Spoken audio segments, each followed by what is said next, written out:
Hello and welcome, finally, back on our Monday, Shifting Lanes Garage. Your typically weekly dose of automotive news, chatter, project cars. Basically, if it's cars, we talk about it, and sometimes we stray off topic, but that's the fun of live.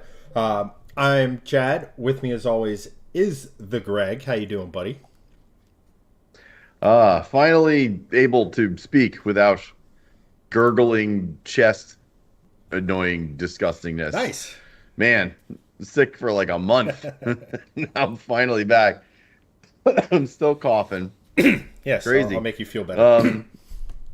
Yeah, exactly. So yeah, all is well. Back at it, ready to speak about cars and not being sick.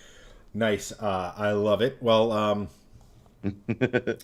Hello, everyone that I haven't been seeing or talking to for a month and a yes. half. It's been a minute.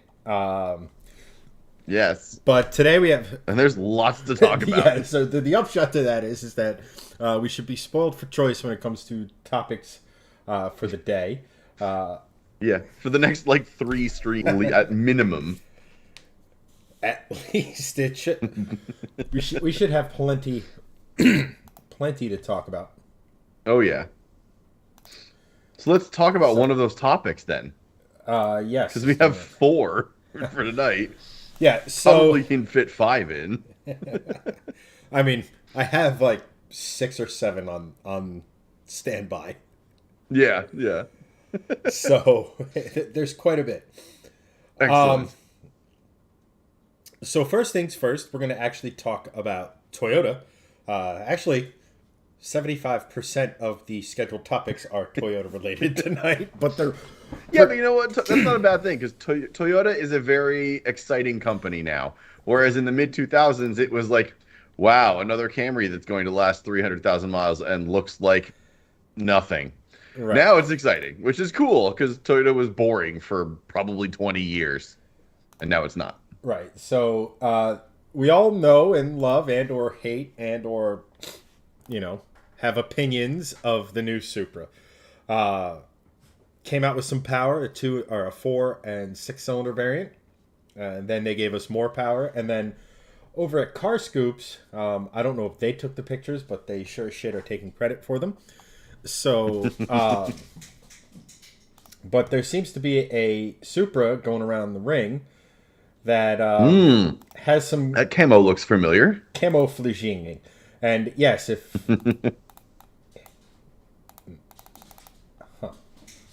only wants to. Anywho, this camo is what a lot of people are lead to believe that it's going to be the GRMN version of the Supra. Ooh, do you know what GRMN stands for? Could you please tell the people? Gazoo Racing Masters of the Nürburgring. It's so Yes, awful. so the Supra Gremlin. Cool, got it. I don't know. I just think of that old dumb cartoon when I hear Gazoo. It's like, hello, dum dum. Yes. Yeah, is that the Flintstones, right? It might be Flint. I think it's Flintstones or something. I think it's Flintstones, yeah. So What's up, Sean? Thanks for joining, man. you can see it's got some camouflaging on the front bumper, which probably means front aero, and we got some camouflaging on the wing, which again, aero. Which is excellent because they don't have a wing. Exactly. So thing I like about this is that what they're speculating is more so than like say a Nismo, where it's a slightly better suspension with some body kit and not really more power. They're saying that not only are you going to get better, more track focused suspension, but you could be seeing a power bump knocking on the door of close to 500 horsepower. Which would be a significant amount of increase from the normal 6-cylinder Supra.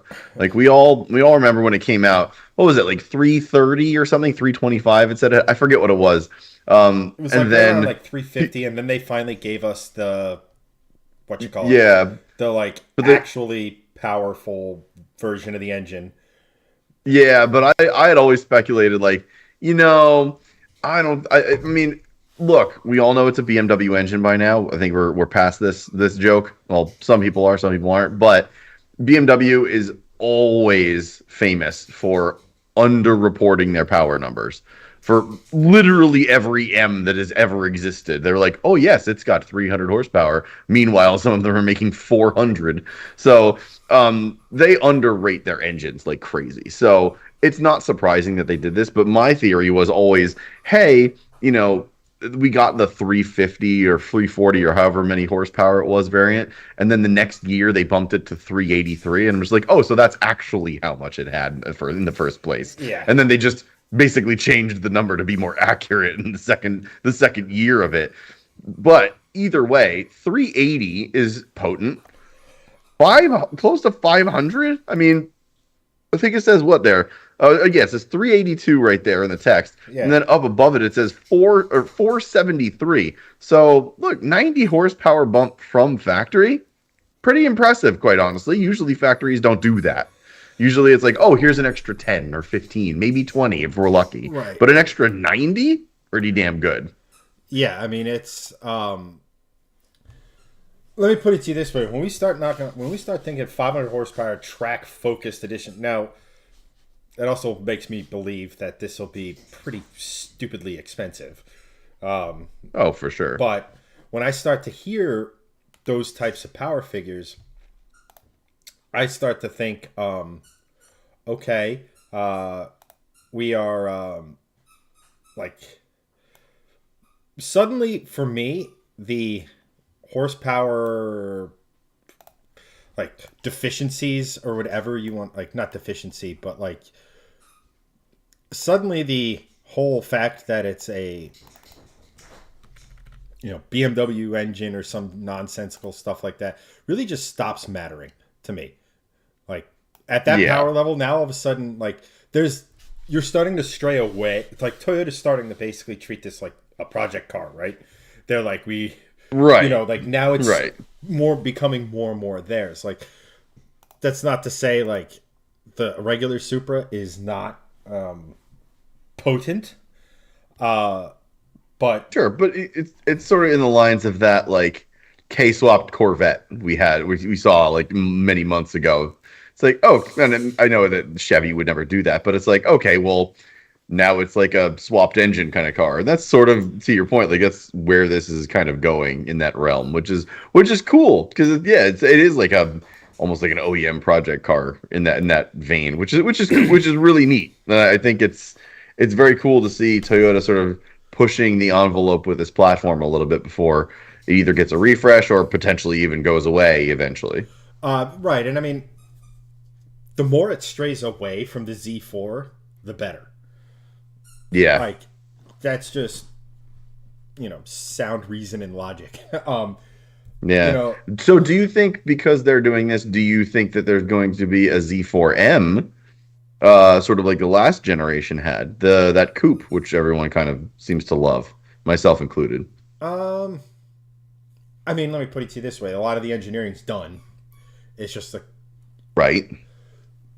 but Would be cool to see. would be interesting to see. I don't know if I don't know. Gun to my head, I don't see it happening. And the only reason I say that is it's not like I'm some like industry insider or something like that. But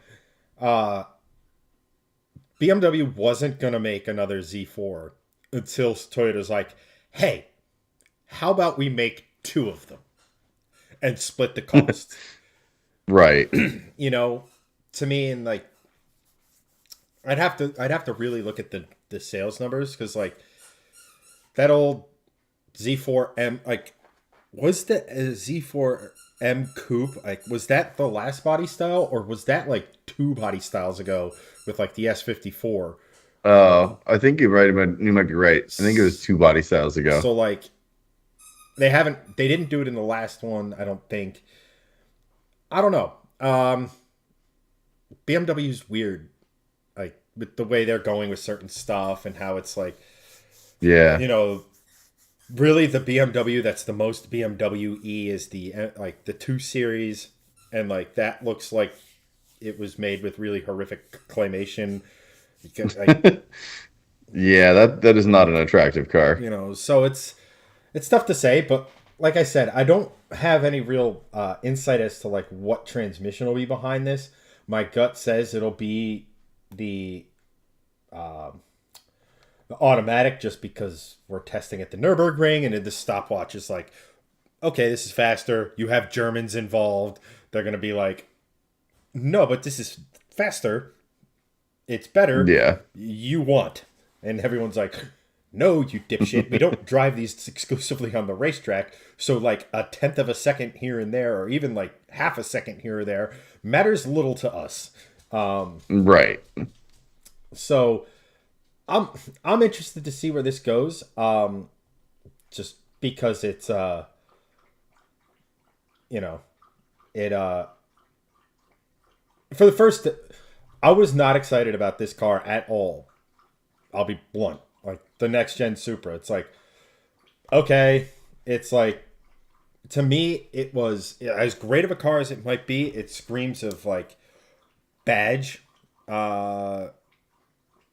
just honing in on the badge and getting the hype that way, which, credit where it's due, they did quite successfully.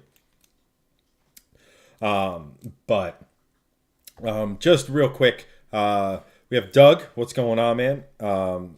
Andrew Morehouse goes to E46 M3 is the best M ever. I agree, even though mine sucked. I disagree because it's the E9X. I don't think so. I mean, I like it because it's the only M with a V8 in it, which is cool to me. No, it isn't. Also, No, having it isn't. owned one, No, it isn't. E46 M3 GTR homologation, 5-liter V8s in an E46 chassis, not the only M3. I am going to internet comment the you only to death. mass production M3 that isn't a hyper specific homologation special. There you go. You pedantic bitch. Look, man, I'm just saying, the only No, reason I mentioned it is you're 'cause not we've mentioned wrong. it before. And You're not wrong. I just forget it because it's totally irrelevant to me because I will never, ever, ever be able to afford one of those things. no, but So, what it means is that you can get an E46 platform, the 5-liter V8 out of that, I think it's like an E39 M5. And the like early 2000s Yeah. one is an E39, yeah. you could put that V8, that transmission, all of that into an M3, which, spoiler alert, better than the S54. So What the inline 6? yeah, I mean, let me Yeah, put it to I you this mean- way: Yeah. the biggest issue I have with that engine is just the fact that it was so close, but it wasn't quite all the way there. I love the idea of ITBs. I hate the fact that 9 out of 10 exhausts for that car have some form of rasp, so it doesn't necessarily sound Yeah. particularly good. There again, I've yet to hear an E46 M3 that truly sounds epic, other than a race car. At high RPM, it sounds awesome. It sounds like there's a lot of sound to it that's reminiscent of like the F1, the McLaren F1, but in mono, not in stereo. So it wasn't harmonizing. Right. The two banks of cylinders weren't really harmonizing. So so it sounded really good up there, but you had to get up there. Like everywhere else was kind of meh. Yeah. I agree with Wesley on that. We definitely need another manual in it. I mean, I'll put it to this way: they developed the manual. They had to know a hotter version was coming when they did that. Again, it's one of those things, like, right? Like the Z came out. It has the CD009, like the most tried and true manual gearbox in any JDM car ever, and the most popular manual trans to swap into pick a car. Anything. And that they had it all done, and they knew that that transmission could hold power, and then they didn't do it, which was so beyond stupid to me. We've talked. They won't put a manual trans in that Supra, guaranteed. They will save it for the regular version, and they will do a paddle shift ZF8 speed like everybody else does because it's so good and it's faster. And because it's the Masters of the Nürburgring edition, they want the clout of going faster, not the engagement. They'll save that for the regular Supra. One of these days, I just wish that someone would come out and just sit here and say the fastest manual car around the Nurburgring or the fastest blah Yeah. with a manual and stuff like, and then all of a sudden people are like, Yeah. these like and all that other sort of stuff.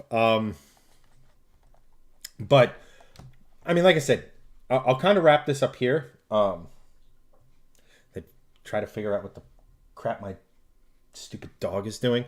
Um, to those of you who don't know, I'm looking after my mother's dog because she can't shake pneumonia at the moment. She's fine, but they won't release her until it's gone. So it's kind of the Yeah. health update there. Hence why I'm actually streaming this week. Like she's fine enough, but she's not quite home. Right. Um, Yeah. so I'm stuck with. Hope she is better for sure. Thank you. But the short version of it is I'm stuck with her little spoiled brat of a dog. Yeah, I'm talking to you. Just because you're cute doesn't make any difference. 2 days in a row, he's found new and interesting places to take a crap. But anyway, Nice. to put kind of a bow on this, and then Greg will regale you with tales of his new hoodie. This thing, like I said, this thing is more and more a departure from the original one, which was too much BMW. Toyota's messing around with it. They're kind of like, okay, we can do this, we can do that, we can do this, and it's becoming more and more of a Toyota, which means I like it more and more. It's I'm always up for this, even though, like I said, it's this. If the regular Supra's 60K, this thing's gotta be knocking on the door at 80K, which, in my opinion, makes it Yeah. too expensive for what it is. I'm gonna say it's probably gonna be between 70, 75. Um, may I'll say 75. Which is crazy. If it's Yeah. within, let's just say, if it's with give or take 5K of $80,000, like that's again too expensive because you pay this much, and then I don't know. I'm sure it's going to be absolutely insane to drive. But at any rate, and there's Yeah. actually you can see there's canards on it too. I just noticed. I But know. real quick, Wesley goes back to chat saying anyone can go fast with an automatic. Time to show driver skill. Yeah, time to show driver skill plays into a fast lap time. Yeah, I mean you're going to be slower with a manual, but you're going to have more fun doing it. And let's face it, I mean, how many of us spend? How many of our cars spend 10% of their life on the track, let alone probably less than one? So, but to Wesley's Yeah. point, that's why my Mustang, I am so keen on getting it into the 11s with a manual because it takes skill. Right. Exactly. And Bass Pro Shops away. Oh yeah, this I have a new hoodie and it's funny because I bought it from there's a company that around here that does giveaways. They're called Prime Driven, I believe is the name of it. Because Prime Motoring is the place I go to take my Polestar to get dynoed. Well-known Subi shop, but Prime Motoring. They're friends of the channel. They're awesome down in Wallington, New Jersey. Prime Driven is also around here, and they do car giveaways. Is one of those car giveaway companies. They are legit. I've actually talked with them before, but I've been trying to buy some stuff from them to see if I could win a car for the channel. I think it'd be cool to do. Nothing crazy. I've bought like some wheel cleaner, but I also bought this hoodie because I thought it was great. So it's the Bass Pro Shops logo, but it's Boost Pro Shops, and it just has this way, just has a big old turbo. So this is my new favorite hoodie, and big fan. So I think it's very appropriate since I have a turbo inline six sitting right behind me, which is pretty cool. Um, so yeah, I assume Chad bailed for a hot second, so I'm here. I've not been back in a couple of weeks, horribly sick. My mother-in-law, unfortunately, has it right now. She now lives with us, and she has bronchitis, and it was turning into sort of this pneumonia thing. So she just got a pneumonia like vaccine, which is great. So it didn't actually turn into that. But my kids had it, then I had it. Actually, way back, my wife had it, then my kids had it, then I had it. Now my mother-in-law has it. So it's been like a month and a half here in the Mate household where we've all been sick at some point. So you can probably see like I'm exhausted. Like I do not look 100%. Still not, but been trying to get better here and there. So finally back, finally good. And last week, all hell broke loose at my actual job. We don't do this for a living. We'd love to, but we don't do it for a living. My actual job, my boss was let go last week. So, unfortunately, Eric, is no longer with our company. Salute to Eric, and I'll catch up with him on LinkedIn another time. But that was not the greatest decision. But above my pay grade, so I can't really speak to that from a professional standpoint. With all that said, it's been insane because I'm the guy now. Not that I can't handle it, but it's just nutty. So I've not been able to stream over the last basically month almost, it seems. So glad to be back. Thank you all for watching. We are still going to be talking a little bit here. We have we have three more topics for you, two of which involve the same car, just in very different generations, and one of which involves a modern mini truck, which is very cool. So we'll talk about that soon. How are you guys doing? I haven't talked with any of you guys in a while. See some new names on here that I haven't seen. Sean Ford, I think you've been here once before or twice before, so thanks for joining again. Doug Franz, know you, my friend. Good to see you as always. Adam Morehouse, Chad had mentioned before. Thanks for joining. Sorry, Andrew Morehouse. I grew up with a kid named Adam Morehouse. That's why I said that. Andrew Morehouse, welcome. And Wesley Rolls, also a new name that I haven't seen before. Thank you guys for joining. Appreciate you guys. And yeah, let's talk some cars. So, what are you guys up to with your cars? What cars do you own? Do you have project cars? What's your daily? What's your project? Is your daily your project? Let me hear it. This is my daily slash project of the current moment. 2016 Volvo V60 Polestar, transversely mounted turbo inline six, now pushing 400 horsepower at the crank and 500 pound-feet of torque at the crank. Dyno confirmed. So pretty crazy, good numbers. I mean, for a Volvo, sounds great. Goes like stink. Can't complain. Big fan. Having some issues on that side of the car. Yes, that side. Passenger front right. The summers are basically shot. These summers need to be redone anyway because they're 2018 date codes, so they're up against their max life cycle regardless, just based on date. The cords are actually showing on the outside of the white wall. Wow, I am tired. The sidewall, where the sidewall meets the actual like tread pattern, right there, the cords are starting to show. And on this side, the driver's side, that's not happening. So I'm thinking there's a alignment issue, maybe a bit too much toe in, or potentially just mounted. The wheel has maybe got off kilter a little bit.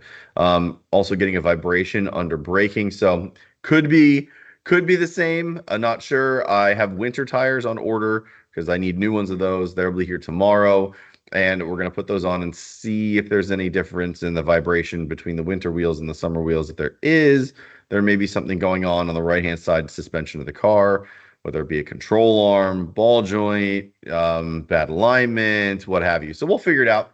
But it is something that I will be working on over the winter to try to diagnose before I get new summers on next spring, so I don't ruin perfectly good summer tires.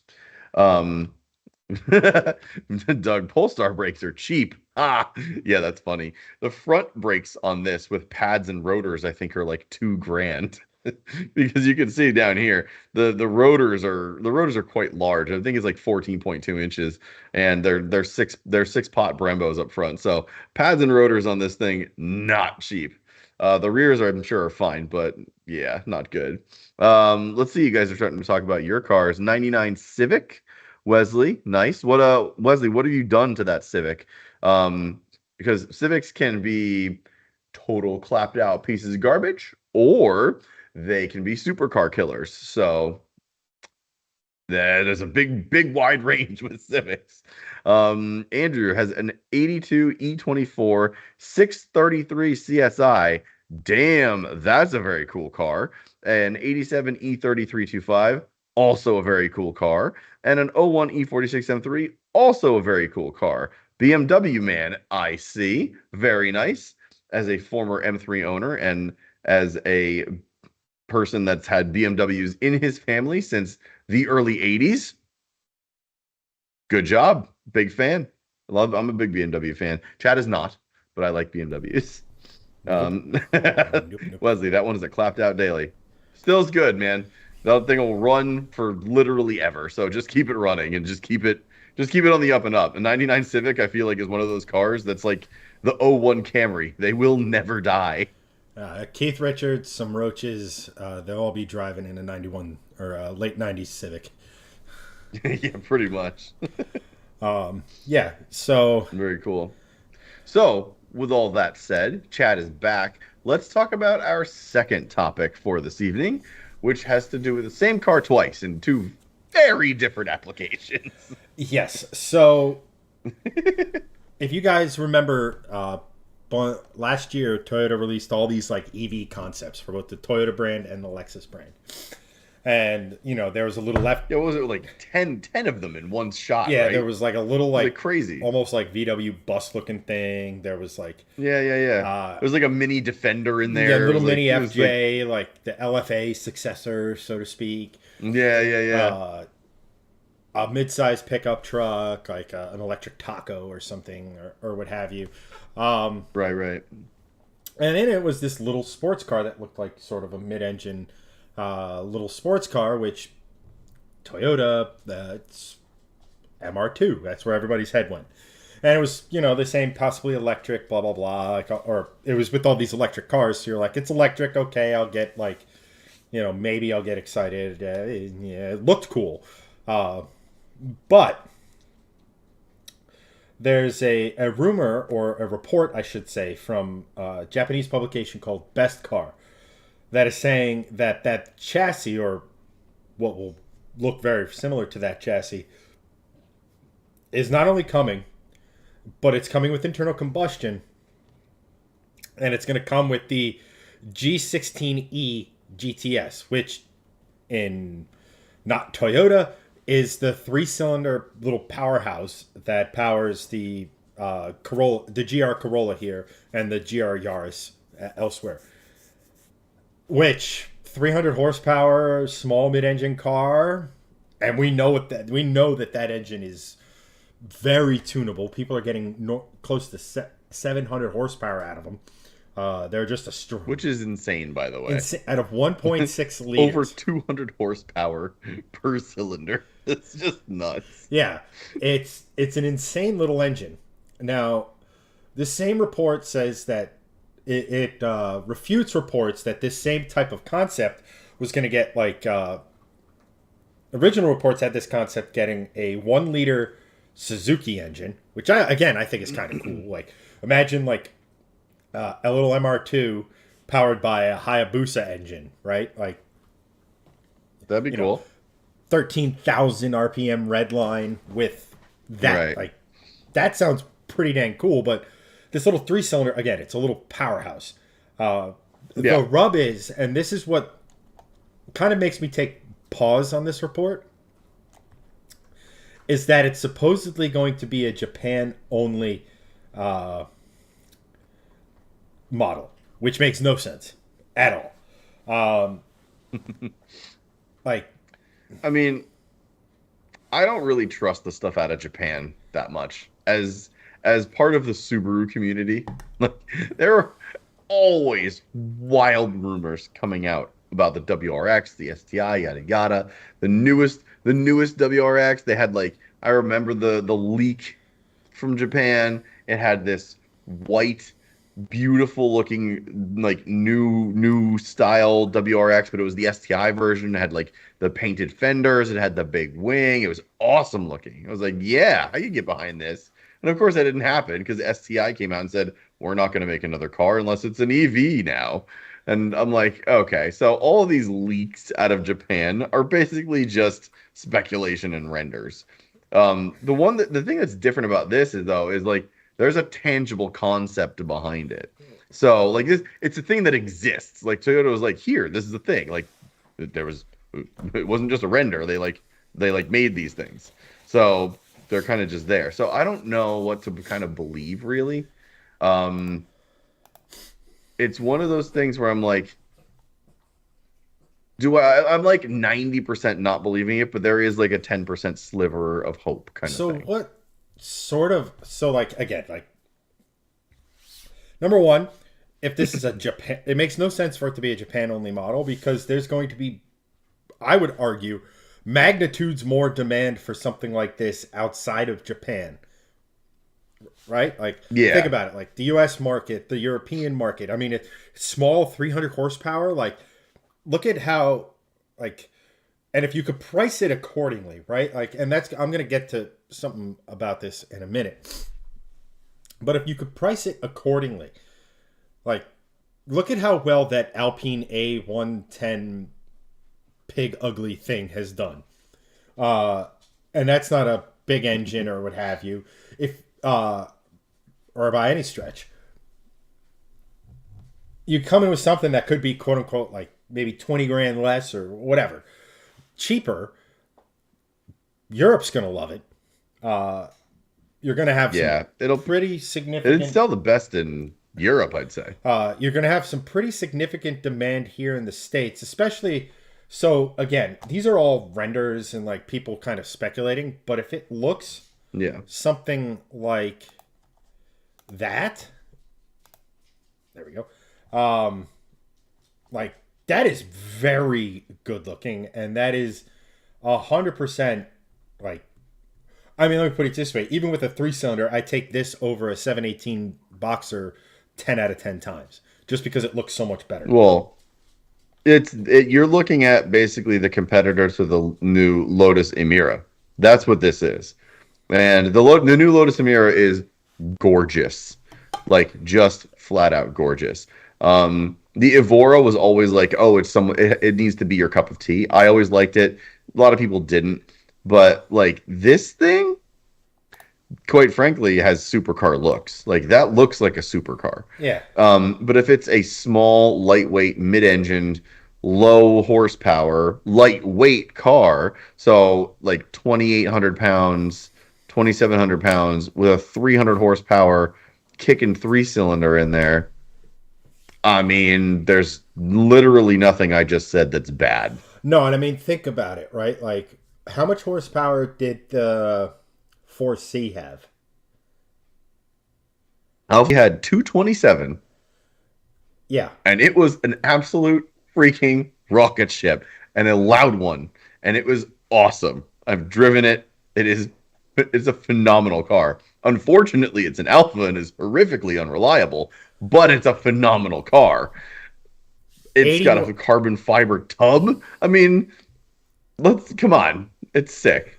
Right. It turns out not all that lightweight. But Right. like now, Toyota reliability, 80 more horsepower. Okay. And Wesley, I do agree. It small cars with like 300 horsepower need a manual to be they need that manual to be fun Engaging. enough. Because like these small lightweight cars just cling to the road so well that like if it's an automatic, you're like like don't get me wrong, if you're having fun on a back road, like you're engaged, but a manual just improve the experience tenfold. Right.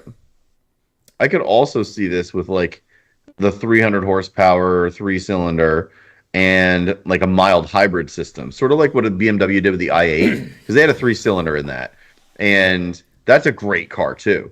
So something with like that with like 300 internal combustion, maybe like 80 or so hybrid horsepower at the front wheels to help with like torque vectoring, as the ICE controls mostly the rear end kind of thing. Like that would be very, very cool too. Not sure if a manual would work there, but this with close to 400 horsepower, even with flappy paddle gearbox, would still be quite fantastic. If only internal combustion manual is like a must, I'd say, because that would just, I mean, I would, it would be a very hard thing for me to do to not put this on my list. Just, I mean, just based on what it looks like right here, it's Yeah, and gorgeous. this is a mild edit rendering of the EV sports, whatever they called it, from a year ago. To me, the biggest problem and the biggest obstacle for something like this is where on earth. So there's also rumors floating around that the next iteration of the GR 86 is going to have this same engine.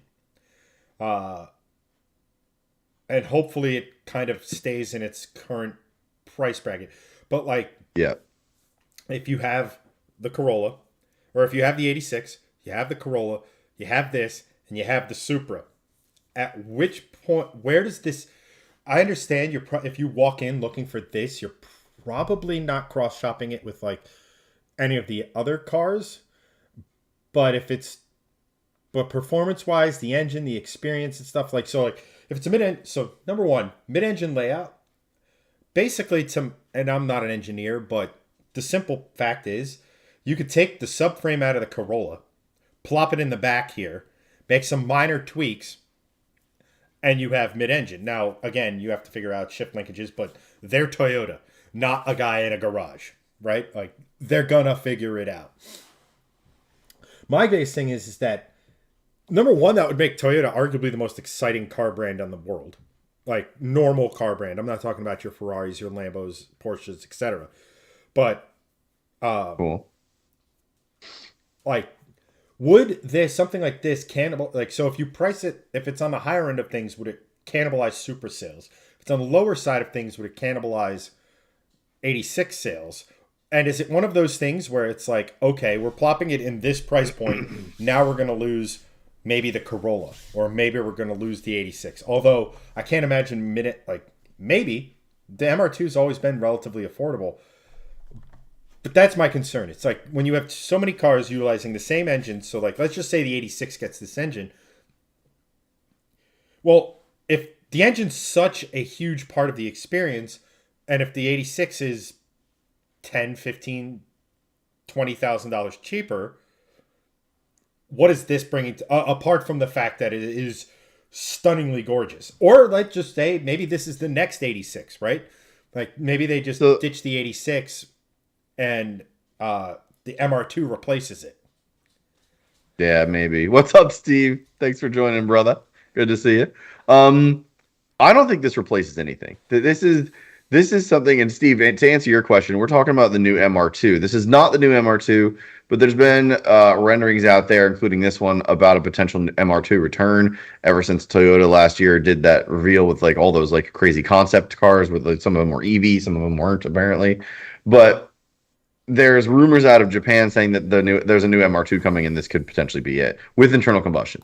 So for me, this doesn't replace any of that because, quite frankly, nothing in the Toyota lineup exists like this.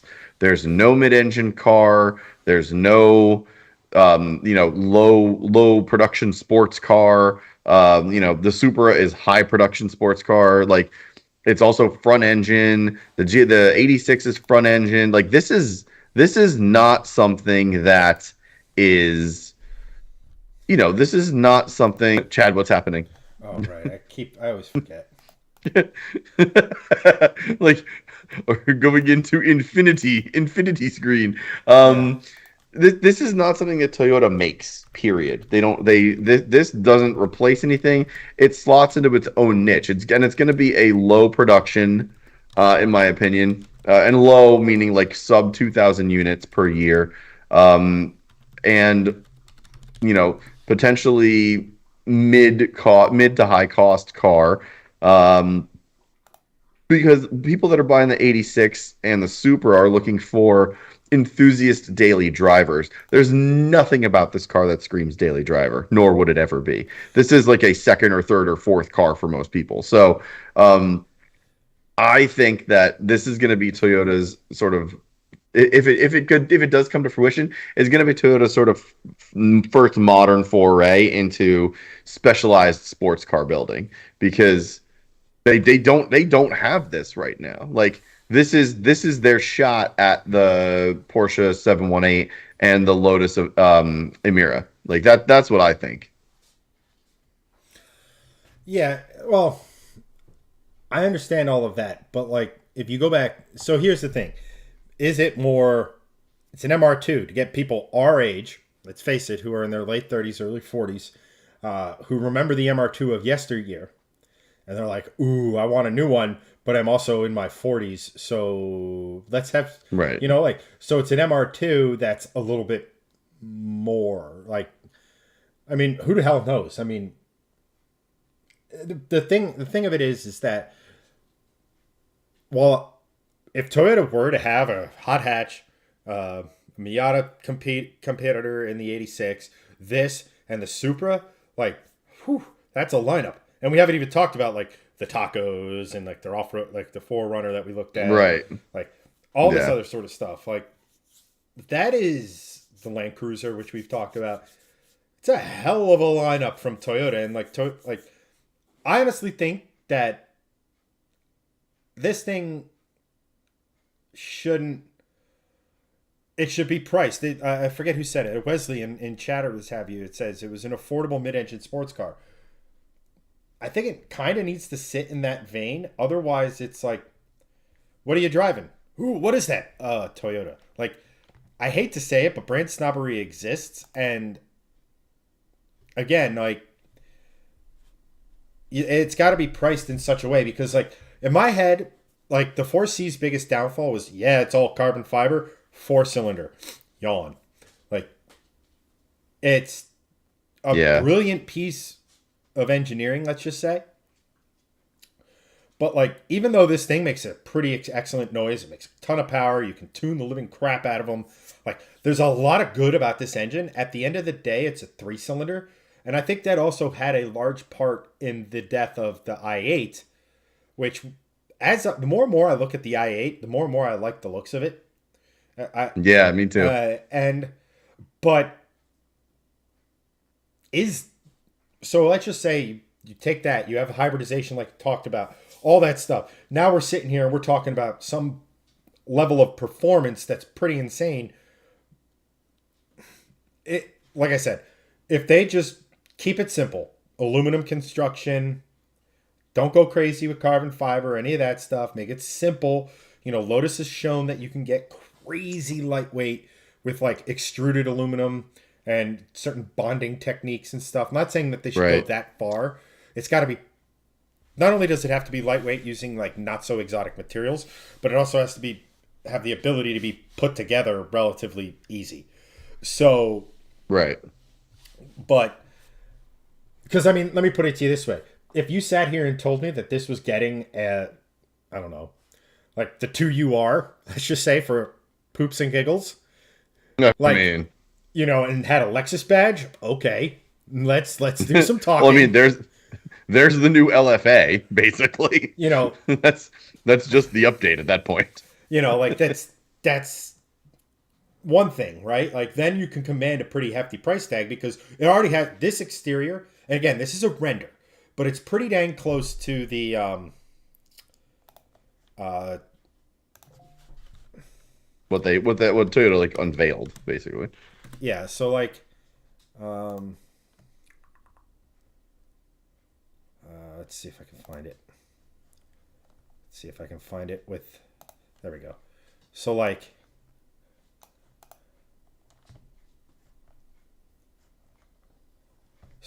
Right. it's there we It's go. close. I'm like 7 different screens. I'm like just going crazy here. Like it's pretty dang close. There's some. Depends on angle. It's close, and I mean, let me put it to you this way: like, with the way this is probably something that comes out 55, 60K, which puts it smack in the crosshairs of this. It's the same price. Like, it comes back to me is that can you produce? You're going to produce a certain amount of Supras at 60K. You're going to produce a certain number of these at 60K. Are a lot of the people will Toyota have a big enough sports car market to do that? Now, granted, there's not going to be a lot in this segment, and there's no getting away from Toyota reliability. I want them to make it because, frankly, this looks incredible. And I mean, again, think about it. Like a bigger turbo, make sure the fuel system can handle it, and like you're not that far off from like 400 or 500 horsepower in one of these things, which is nuts. Yeah. Anywho, Andrew, welcome back. Christian, welcome. Wow. My gosh, everyone's joining. Hello, everyone. Thank you. Thank you for joining. You guys are great. What's up, Andrew? What is up, Christian? Yeah, Christian goes, can it at least be cheap? That's kind of what I'm saying. Like the original MR2 One can only hope. Was relatively reasonably priced when compared to other stuff. Will it follow that ethos, or will it be... I don't know, but I'm excited. Like, there's a lot of good stuff coming out of Toyota, and it's there really is. It's pretty dang interesting. And Wesley sort of hit on exactly what I was just going to say next. It looks like a mini remake of the NA2 NSX. Yeah, it's like pretty much. Yeah, it looks like a 2.5 version of the NSX, if you will, version 2.5. Yeah, and that's like. But yeah, I mean, it's pretty. Like that's a pretty rendering, and I have a big issue with the rendering community in cars because we have and it's not a bad thing to dream and to design and to be creative, but we get so hung up on these renders that it almost makes what comes out just disappointing. The Integra is a great example of that. I mean, the Integra, it was always kind of just a gussied up Civic, and there was always a 4-door version, and everyone got so angry when it wasn't this 2-door version that looked exactly like those cool ass renders that happened last year. Like, I mean, it kind of stinks that we can't get those renders in real life for the most part. There are certain cars that have come out that are basically just like the concepts in the renders. The LFA is a great example of that. That looked exactly like the concept. It was like 95%. The new Z actually was one of those things when they brought out the concept version. It was basically like 90% what it looked like from production. They're few and far between. But like, are we actually going to get this? And will it actually look like that? Probably not. And that's disappointing. Here's the thing. I think we're going to get one. I think because of its origins, I think we're going to get one. I think we're going to get an electric one that looks pretty damn close to this. I think that actually would be fine. Quite honestly, like Nate, what's up? Nate also joining with a 500-star donation. Thank you, sir. That is an excellent donation, and welcome back to the stream, my guy. Nate, also a Polestar brother, so thank you for joining, as always. I wouldn't mind this as an EV either, quite frankly. Like, there aren't a lot of like pure EV sports cars. If this thing goes EV, this is the Tesla Roadster that's been promised since 1905 and has never come out, basically. So, because those are the original ones are loosely based on Lotus architecture, right? So, yeah. To me, this is based like on it. Lotus actually did the chassis development, and it doesn't share as much with Elise or whatever as people think. Like no, it doesn't. But it's like, but the looks are loosely there. Yeah, it's loosely based, but I mean, would I like it to have internal combustion? Yes. Would I like it to have mild hybrid? Yes.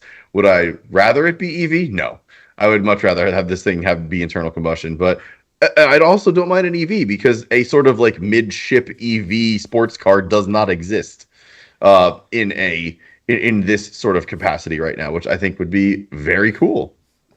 Yeah, I mean, in a perfect world, like something like this, you'd get the C8 Corvette, then you'd get think MR2, then you'd get the MR2 E-Ray, right, with the hybridization. But again, when you add hybridization, you add complex. Well, complexity, you add cost, you add weight. So if they're going to do hybridization, I would almost rather see them use the smaller engine, the 1 liter that we were talking about, with a little bit of boost, Yeah. making 200-ish horsepower. But if it's a Suzuki based engine, hopefully it's small and light, and that way you're not offsetting the weight of the car too much with hybridization and electric batteries and electric motors and all Right. that other sort of Right. stuff. But it's like I said, it's pretty interesting that we're seeing all of this stuff come from Toyota. Like Toyota was like making exciting stuff back in the day, and then like they went boring in Camry for a while, and now they're coming back with like, hey, nobody else wants to do it? Fine. Bet. Yes. Like we're in. Bet.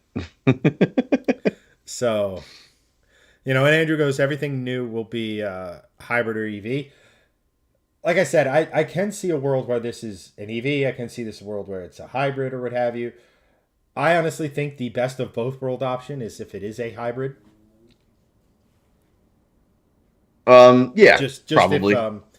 just because it placates the future while the past, and like you can get pretty damn exciting hype. Like that's why I said like if they have a Suzuki based engine and it's effectively a more robust, say, bike engine that revs, you're not going to give a Yeah. flying shit if it's a hybrid. Correct. Like Correct. if like just say hypothetically it's a 200 horsepower bike engine that revs, and you have a hybrid to fill in the torque gaps.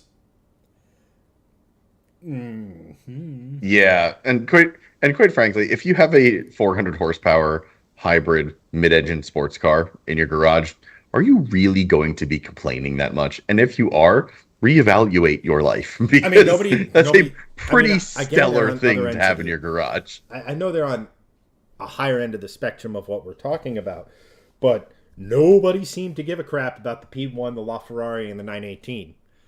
Like, oh, it's a hybrid, but it has an exciting engine. Right, exactly. You Yeah, know, like and that was like the holy trinity, and everyone, yeah, exactly. 0 people were like, "Oh, but it's a hybrid." No one cared. Not a single person cared.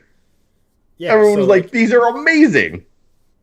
exactly. So like, that's what I mean when you start talking about this stuff. So like, the 3-cylinder is a great little engine, but like I said, again, I don't think they're going to put a bike engine in it as much as I want them to. I don't think they are. Just because Yeah, like they those won't. engines are crazy in their engineering and their design. We're talking ITBs. We're talking componentry that can, again, rev to the moon. And when like Yeah, legitimately it's like 70% of the bike's rolling weight, like you can afford to do that, right? right. But again, between this, the GR, MN, Supra, like Toyota's, I mean, Toyota's getting interesting. And while I would hope that someone would, like, oh, Toyota's doing this, we can do something like that. I think Toyota's noticing that like nobody is making exciting crap, really, right? Let's do it. And I think that they're 100% to be commended for it. Yeah. All right, we have Severe. Steve goes, did you see the UAE kick Dodge out of this year's SEMA? I saw that Dodge wasn't going. I thought it was just because of the strike, and they just decided not to go. But, Yeah. I mean, I'll put it to you this way. Of all the car shows out there, unless it's like a legit reveal of a performance-based car, right? I mean, SEMA's all about the aftermarket. So, Yeah. not for nothing, don't bother me none. Like, I'd much rather go and Yeah. see like what Garrett's up to or what these builds they have are going on. Like, the B is for Build Mustang Shelby tribute. I'd rather see that than just like, hey, we put a different paint color and some slightly different spoilerage on a Challenger. It makes 803 horsepower now. Like, Yeah. you know. It's But important to reminder, the next one we're not doing another one. And if you're good boys and girls, we might put a straight six in your muscle car for you. Like, yeah, it's important to remember that SEMA is not a car show. It's a trade show that happens to have cars in it. That's what it right. is. It's not a car show. The New York Auto Show, the Detroit Auto Show, Tokyo, Geneva, LA. Those are car shows. Those are OEMs showcasing their cars with some, performance cars in there as well. SEMA is just a trade show with lots of YouTuber builds that happens to have cars, Yeah. basically. It's also a huge show. Like, cars aren't the only thing there. There is a metric shit ton of products there. From Nate. Nate works at a car detailing company.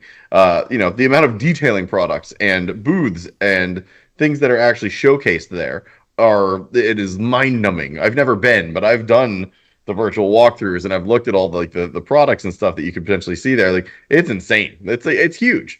So, like, people showcasing stuff for SEMA is all well and good, but like an OEM getting kicked out, like, fine, whatever. If Dodge was kicked out of the Detroit Auto Show, that's like front page headlines in my opinion. Yeah, and I mean it's again like I mean, I don't know what they were planning, but I'm pretty sure. Sorry.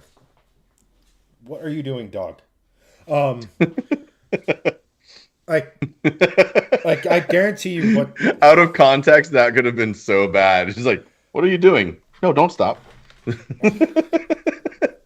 see here. Where is it? Why are we looking at your crotch now? There he. Oh, there he is. He's just. Hello, dog. Well, that's because he was just recently pawing at my freaking garage. Anywho, Oh man. the thing of it is that, like, I guarantee you what Dodge would have brought to SEMA would have been people messing around with the Hurricane. Pretty much. Again, I'd base this on nothing other than what they're doing, what their future lineup is likely to include, and what have you. And it would just be the Hurricane. And don't get me wrong, the Hurricane in the right build, awesome engine. Yes. Is it a V8? No. So there we are.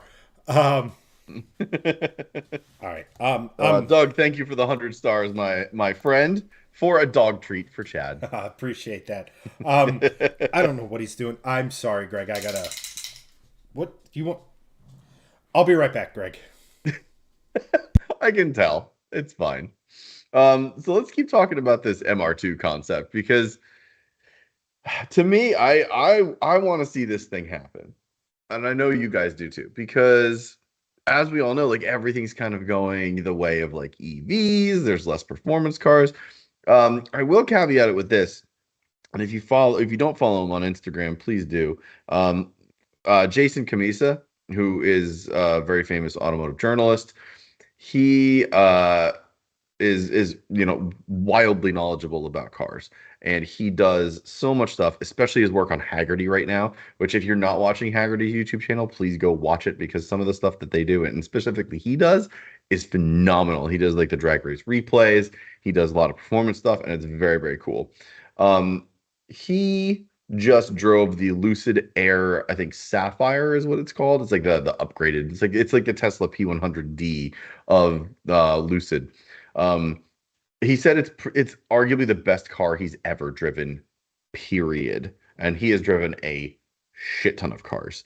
He said the way the steering works, the way the car handles, and he said it's the best handling car he's ever driven, which is a really wild claim for a multiple £1,000 EV luxury sedan. But a lot of people tend to forget that there's a big difference between handling and grip. And Formula One cars do both of those things, right? They have an insane level of grip and they have an insane level of handling. Miatas have an insane level of handling with very low grip.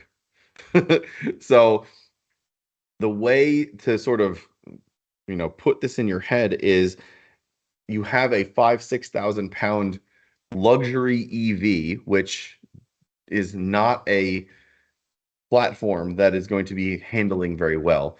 but the way that it works is that it handles insane. And that's what he said. It's one of the best handling cars, if not the best handling car he's ever driven. The whole thing of the MR2 is if it goes EV, I don't mind as long as it handles well and they do it in a low weight possibility in production, which I think is really important because if you're gonna make a semi-affordable mid-engined car, it has to be that sort of lightweight application. So I'm interested to see what they do. I think it's really cool. And yeah, Anthony, what's up, Anthony? Thanks for joining. It's going to be way bigger than the old MR2. The MR2, I mean, everything's bigger than everything was in the 90s and 80s. It's just the way it is. Like it's the old MR2 is tiny. The new one's going to be bigger if they do make it for sure. So we'll see. Interesting point that Aaron made. Aaron, what's up? Welcome to the stream as Valhalla. If you're into Volvos, please go follow the Valhalla account. He commented as Valhalla on here. So just scroll up in the comments and there should be a follow button right next to it. Valhalla says, until the charging infrastructure is improved, hybrids will be the compromise for the average consumer to adjust to a new lifestyle. EV will force us to adapt to a new lifestyle, whether we like/want it or not. And I mean that's correct. And the grids is sort of this. The power grids is sort of this argument where, you know, we know that like everyone can't just plug in their car at the end of the night and it's going to handle it, because it won't. Um, the interesting thing to remember there is that not everyone's going to be plugging their car in every night. So the grids won't be like totally overloaded every single night or every single day. Um, can everyone own an EV right now? No, there's no way. Like even without the constant charging wherever at night during the day, there's no way that everyone can do it. And that's why I've always said on this stream and other things that I've been talking to people about is I don't foresee EVs to ever go past 60% of the market ever. I don't think it's happening. I think hydrogen's going to take over. I think synthetic fuels are going to take over, and we're just going to have much cleaner burning internal combustion cars. And EVs will be a potential majority, but they will never be fully adopted by the general public. I don't think that it's ever going to happen. I think that alternative fuels, such as synthetic fuels, are going to be the more short-term thing, and I think hydrogen will be the 200 to 300 years thing. Because once we harness hydrogen, I mean, it's literally the most abundant element in the atmosphere. So once we harness that, it's kind of a game changer, right? Like, you know, they've had cars that have run on water. There's only a finite amount of water on the planet. We can produce other things. There's only a finite amount of fossil fuels too. So we're gonna have to find something that's renewable or potentially way more abundant in an elemental sense for for the future, for the next couple centuries, right? So hydrogen has that potential. We just don't have the capacity to mass produce it yet. We don't have the capacity to make it into a viable solution now. But 100 years from now, with more R&D, sure, 100% we could do that. But in the short term, EVs will probably be the majority eventually, then synthetic fuels, and then I think hydrogen. Even synthetic fuels may happen earlier than that, because I know that they're doing of a lot of R&D on that, and it is coming more to fruition now as they put more effort into it to kind of keep all of these internal combustion um, cars on the road and burning cleaner. So as long as that happens, that's going to be a big thing in the short term. And short term, is relative here. I'm talking in the next like 50 years because I've always said for this like everyone always laughs at me like it's going to take 50 years for EVs to get to 60%, and everyone's like no way, they're producing a ton of them now. It's just like yes, but people like Wesley have 99 Civics that are going to last for fucking ever. So like the best, and everyone's gonna chime in and chat, like the most um environment conscious thing you can humanly do with an internal combustion engine car is to keep it working and not let it go to waste. And because the materials have already been mined, they are already in your possession. Keep it working and not scrap it. That's the most economical thing you can humanly do. So keep it running, keep it on the road, and don't contribute to more, insane, things like lithium mining for EVs. So it's one of these things that it's a big give and take. So I don't think that electric vehicles are going to be the thing that everyone gets eventually. I think it's going to be a very mixed bag over the next 50 to 100 years. And then hydrogen over the next, 1 to 2 to 300 years as things get a lot more um, a lot more researched and developed as cars move forward. Um, lots of comments from you guys on this one, so let's go back to it. Let's see. I think Andrew, I think a lot of people are of the mindset that you need to charge every night. Do you need to fill your gas tank every night? Nope. Yeah, and I think that's part of the issue. Like I said, like if you have an EV with 300 miles of range, even 200 miles of range, right? Even 100 miles of range, and you don't have a large commute, which everyone says all this range anxiety, yada yada yada. The majority of people that would be buying EVs don't have longer than a 20-mile commute. And you don't need to charge your electric vehicle every night for that. You can do it every other night or every third night, depending. So if you have a 200-mile range car, are you filling your gas tank every night? No, you don't need to. And if you have a decent charger at home, which they have subsidies for, and they can give you credits for and whatever, then if you'll have a good charge overnight. Maybe you charge it 2 nights in a row to get to 100%. You don't charge it for 4 days then, or 5 days, or however whatever you're doing. You know, it's it is something that a lot of people sort of misrepresent for how internal combustion works and EVs work. And it's sort of this like mass hysteria, like, oh, it's going to overload the grid. Like, it's not going to overload the grid in the short term. In the long term, maybe, yeah, but it's also like you're not filling up your gas tank every day. You're not charging your EV every day. So it's important to remember. Let's see. Doug, helium-3 from the dark side of the moon. Yes. Let's all go back to the age of the Zeppelin airships. Just helium. Just all helium stuff. Anthony, people also forget there's already a myriad of appliances in nearly every household that are running every day that use more energy than an e-charger, and it is currently not an issue. Very, very good point. Specifically, air conditioning units.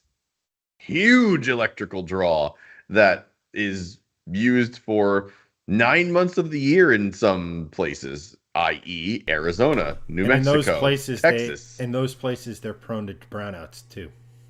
Like Right. see California. Correct. Yes. Very, very true. California has also had an energy problem for the last 50 years, though. So not a new thing for them. But I think to Anthony's point is like is an EV charger overnight going to be that big of an issue compared to an AC unit? Probably not.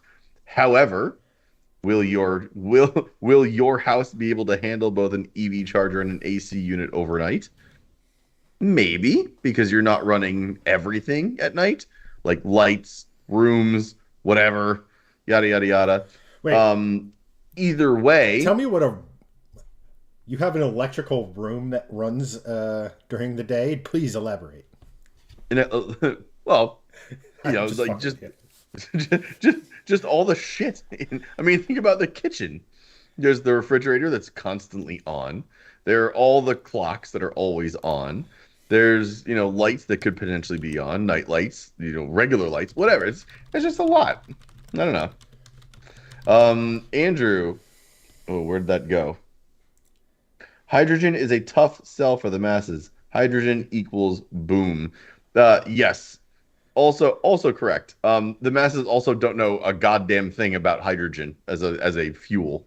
So until that has been researched and developed more and becomes more into the mainstream, people will continue to not know anything about it. Um, Doug, and BEVs could be used to act as capacitors for the system to help infrastructure. Also very true.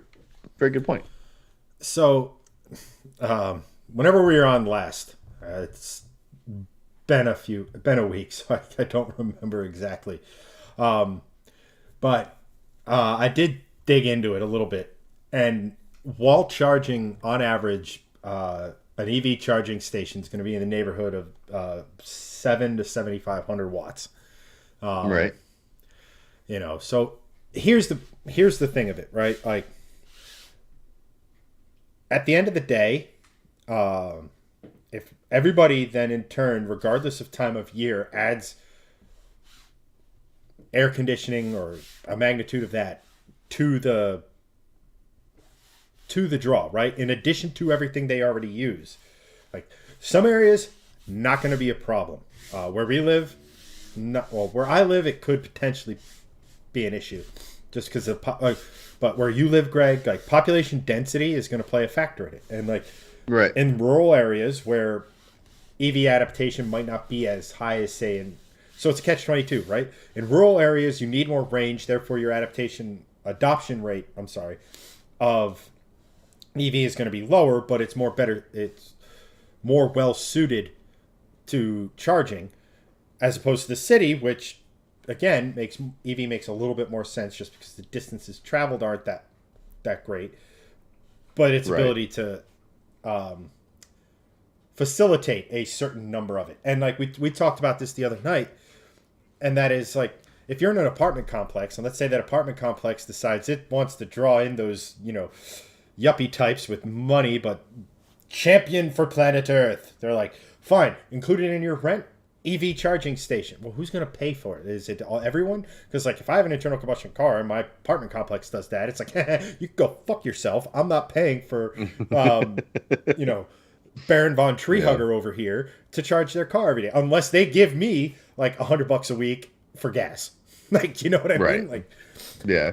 Well, Steve made an interesting point about that too. I'm going to continue driving combustion vehicles until I'm no longer allowed to. And when that happens, I'll probably be dead because I don't think combustion will be outlawed for a long time. And that's an interesting point because all these countries are saying, "Oh, well, no more internal combustion sales." So, as of 2025, well, that got pushed. 2030, well, now that's getting pushed. 2035, that's probably going to get pushed as well. It's mostly for three reasons.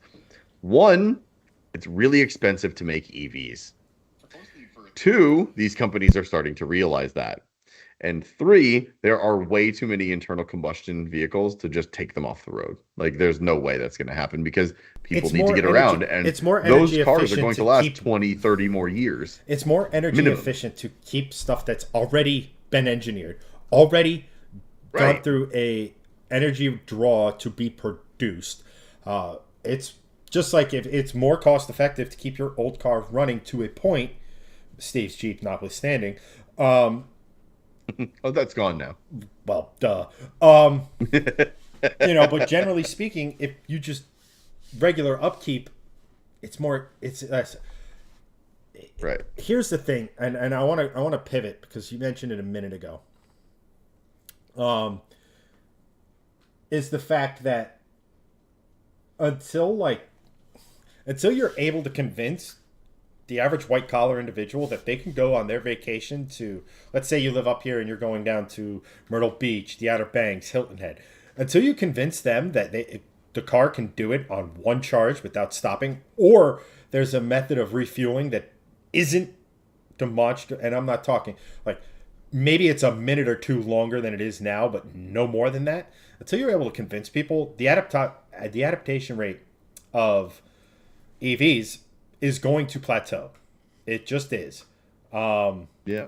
And like, actually, it wasn't something I was planning on touching on in this one, but one of my other things is that there was this recent survey, and I don't have the exact who did the research on it, but okay, it's S&P Global Mobility reveals that fuel loyalty is a coin flip among EV buyers.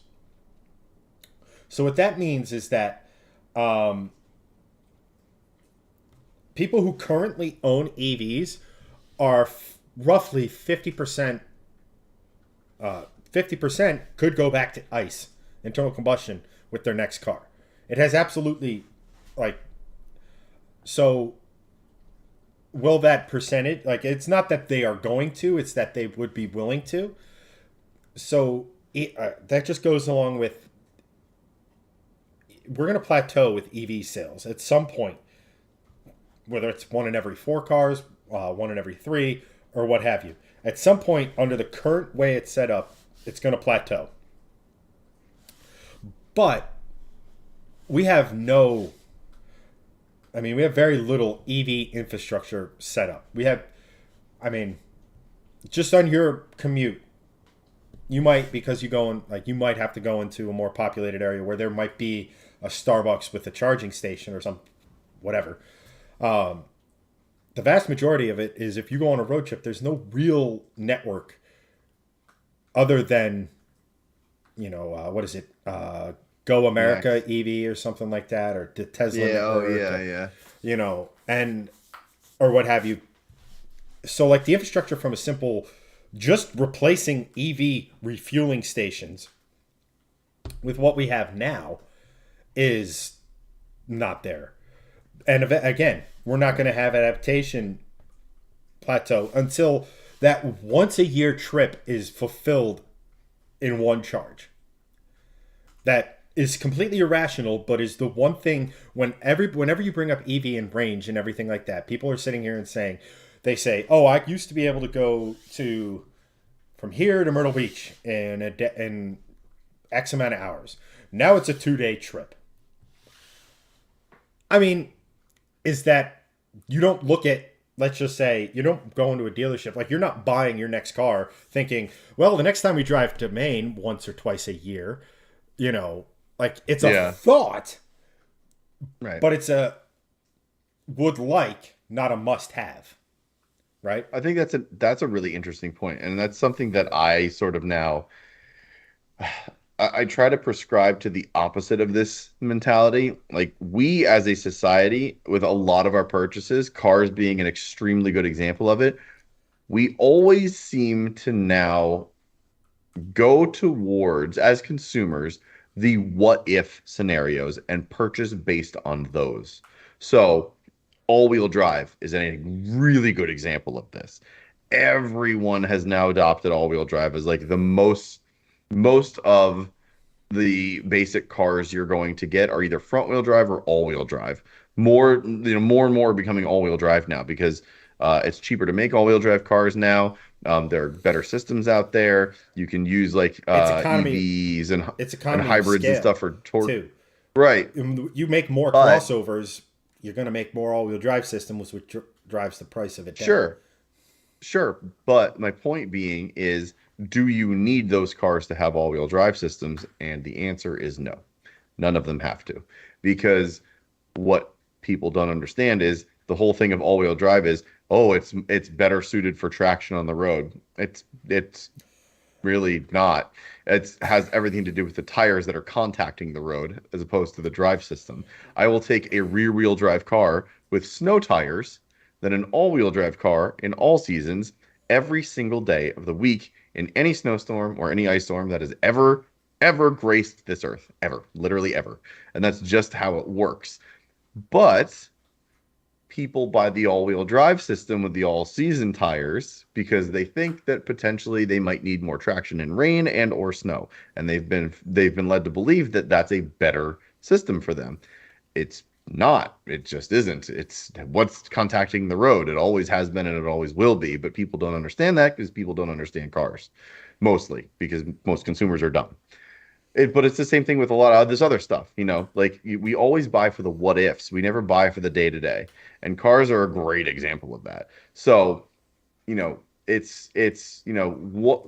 if we need to make that one trip? Oh, well, yada, yada, yada. But to your point, and just looping that all back, until EVs can consistently get 400 to 500 miles of range, then that's when EVs will get more widely adopted by everyone that is like, oh, well, now I can drive to Maine on one charge and it's fine. So that until it has that, EVs won't ever be the majority. Right. Because well, that what if scenario doesn't or exist an yet. ability to, so everybody has this thought process in their head that because it's lithium ion and it's a similar battery to what's in your phone. And if they always tell you if you fast charge your phone all the time, you're going to kill the battery, right?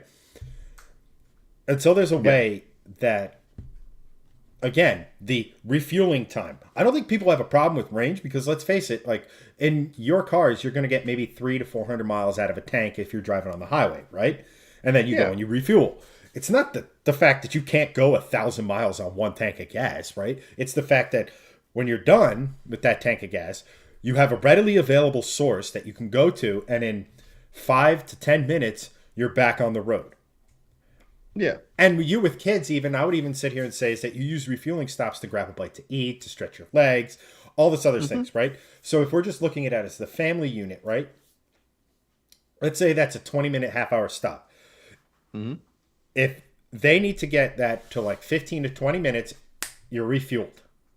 And now it's your choice, not the charge time's choice, your choice on when to leave.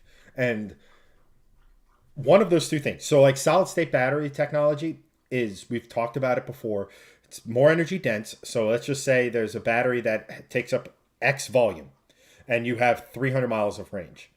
Well, if that same volume now gives you 450 and you can charge it in half the time without doing damage to said battery, again, these are all sorts of things. We have trained generations of people to drive and to say, when I need fuel, I know when I'm on interstate, I'm going to see a gas station in X miles, right? I'm going to see one in less than 10 miles where we live, especially, right?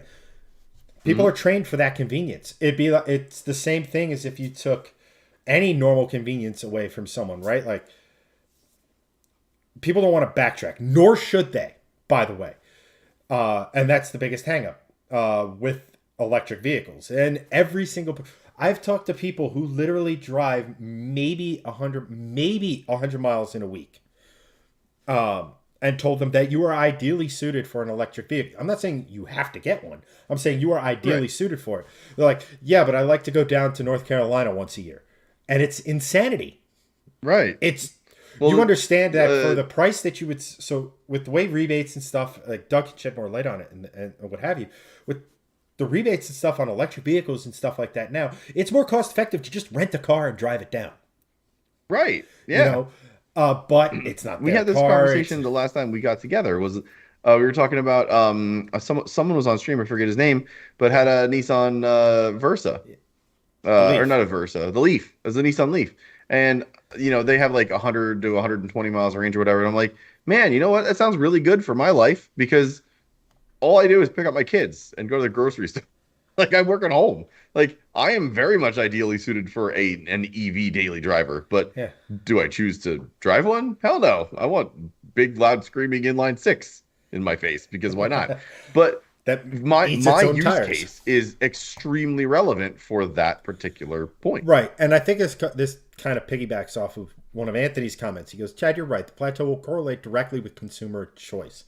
And let me put it to you this way, right? Like, what's one of the biggest problems in America right now? And I'm not talking politically, like health-wise. What's one of the biggest issues? Obesity? Exactly. Right? Like, You should be eating more greens. You should be eating this. You are ideally suited to be Yes. doing that. Yep. What do? Mm-hmm. Go to the drive-thru, Yep. McDonald's right? So fries. you Let's should be go. ideally suited for this, and this is what you should be doing.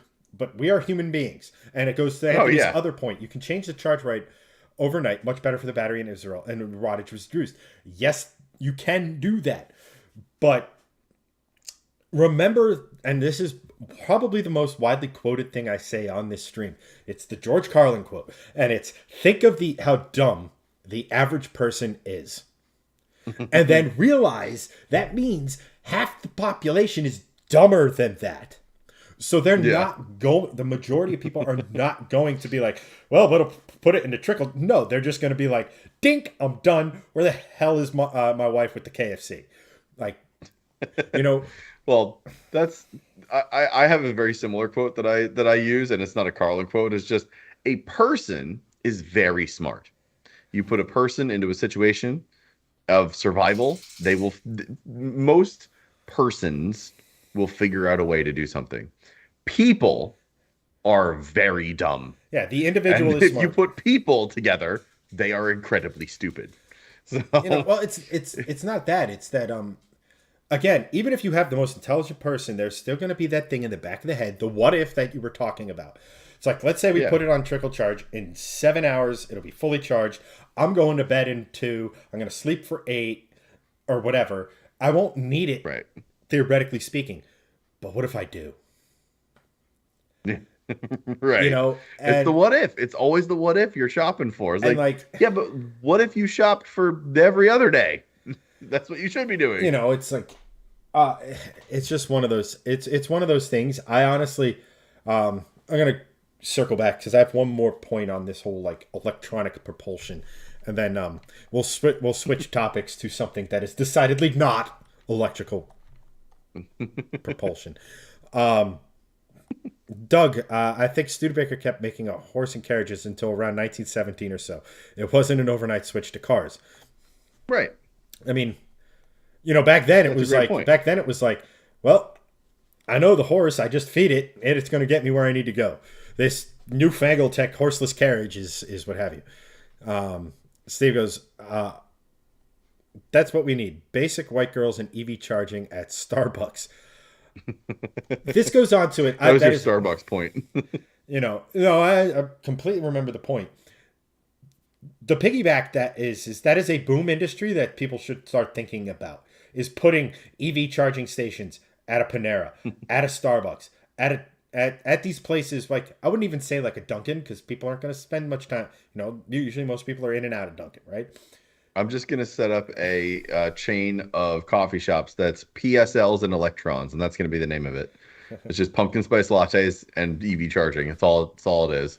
And I'm gonna make billions of dollars. Like it's, but that is like the reason I say put it next to Starbucks is like you don't need to run a big pipe of flammable liquid that needs X amount of space and a certain fire suppression thing.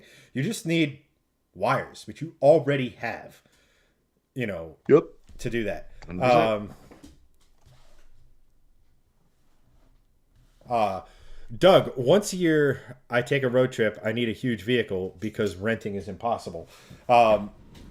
Exactly. Well, that's everyone's mentality. Yeah, it's like, oh, I need a Suburban because I go to the Outer Banks once a year. It's like, no, you don't.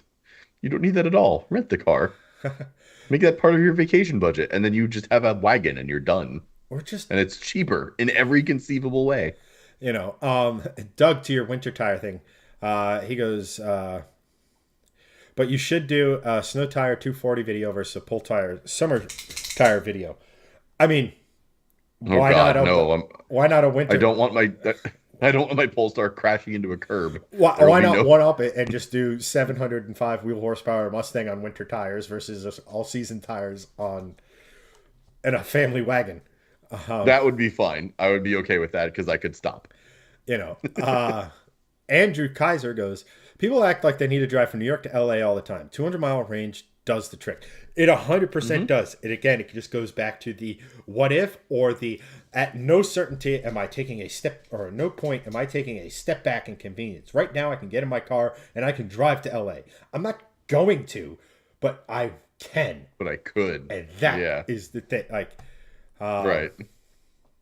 Yeah. I own that ability. That's basically what they're boiling it down to. right. I It's own like, the ability to do that. I mean, to a certain extent, it's actually most exemplified in people like us. Like, perfect case in Yeah. point is why why does your car need that much power? I go, because I can take it to the track and go fast. How often do you go to the track? How about you shut your ass up and just let me have my car? Like, again, like But it's I that's also a different story though, because you can actually enjoy your car otherwise.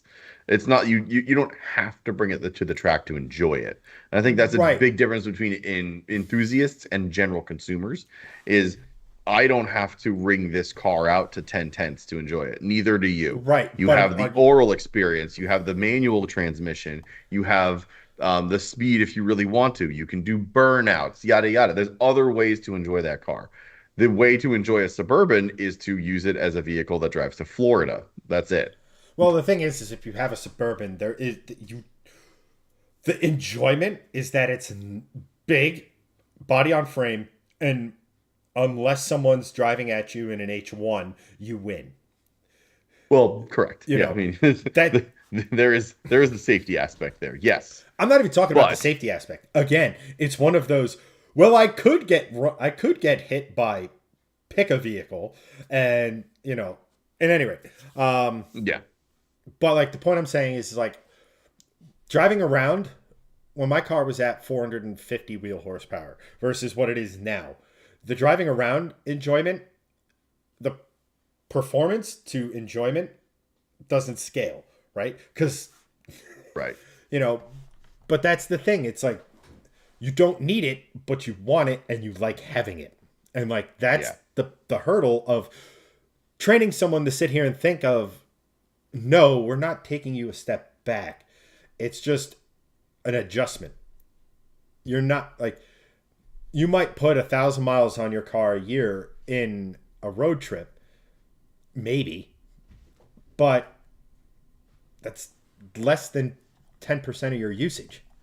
If you consider right. what is it, 14,000 is the average mileage on cars in the country and stuff like that. Yeah, yeah, You know, um, yeah. I will be right back. Catch up with chat, and then we'll move on to our next topic. got it. Andrew once again goes, my commute is 20 miles round trip. Exactly. I mean, even if your commute was 75 miles round trip, or one way, it's 100. I mean, that's a shit commute. Don't get me wrong, but that is still well within most EVs range. Whatever. Anthony goes, fuck, F a drive through. I got Sheets and Wawa just a mile away. I mean, Steve, I'm just the dullest knife out there, just gifted with common sense. I mean, that is a highly valuable and under. You're rare. Common sense is a rare thing these days. Um,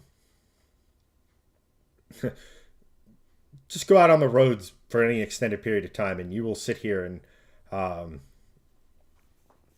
and you will quickly realize the lack of common sense that is out there.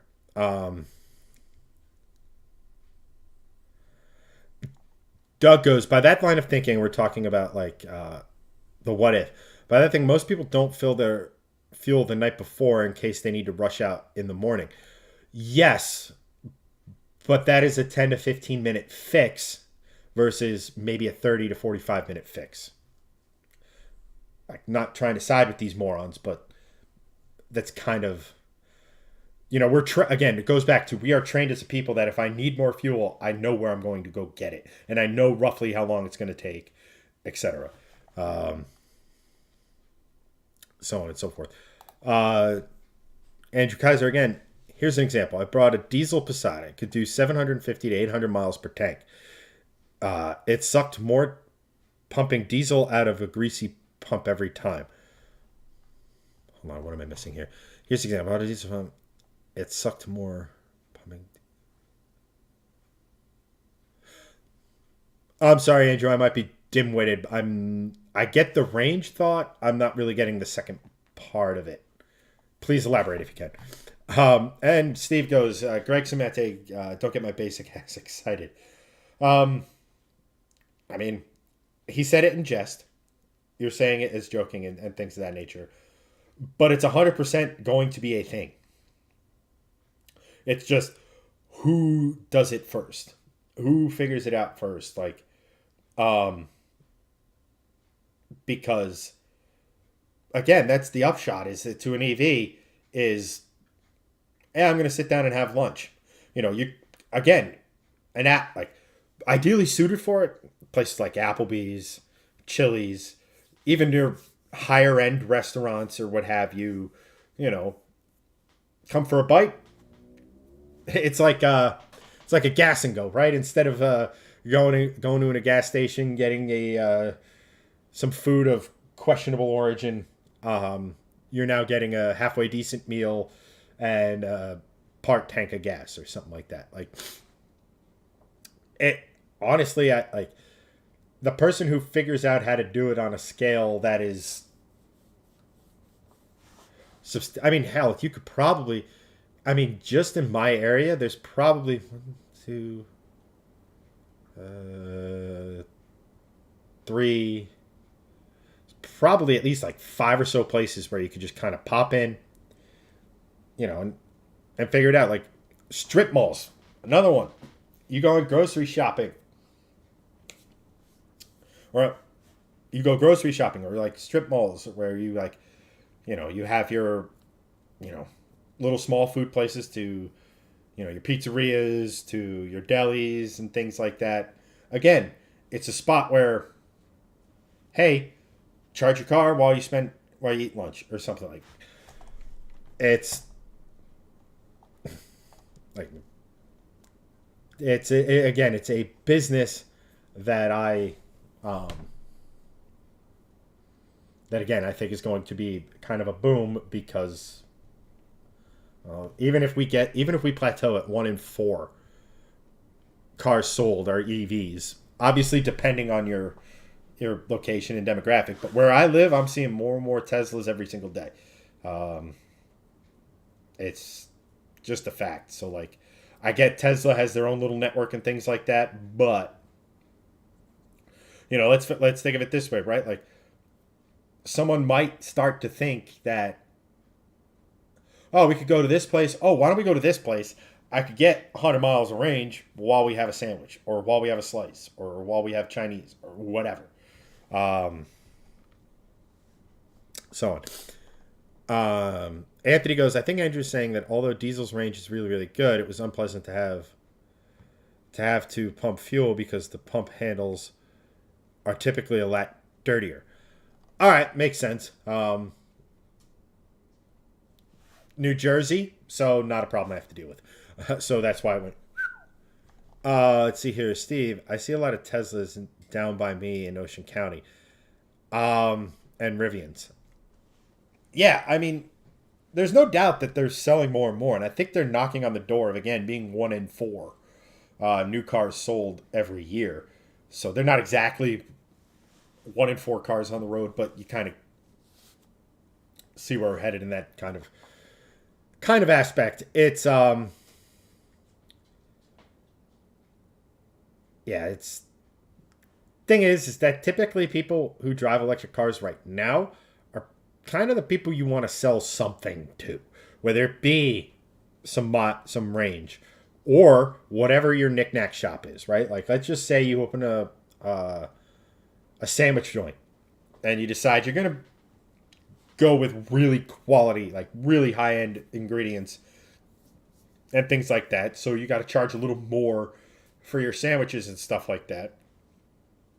Catering to someone with an EV who has money, not a bad idea, And then, so again, that's something that I just think is a potentially a boom industry that I don't see enough adaptation of yet. Hello. What's up? I have returned. And so is my dog. Hello, dog. Don't look at me like that.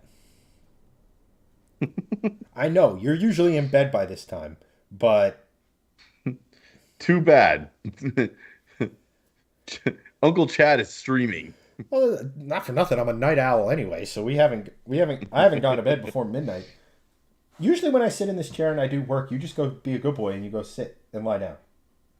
What is it tonight? Do that. Do you hear Greg? So let's talk about the next thing, because the next thing is, it depends on what you want to talk about, because one of them is cool, one of them is ridiculous. I'm gonna go with ridiculous. Yes, please. And I'm gonna see Let's if do that. chat can kind of, if anyone in, that's not the right one. If anyone in chat, I mean, you probably, if you squint, you'll be able to see it in the URL. But no cheating. Actually, I think I can do. Haha. See if chat, if you could, someone in chat, tell me what this is. This is 100% a street legal vehicle. It is based on a vehicle that sold fairly well.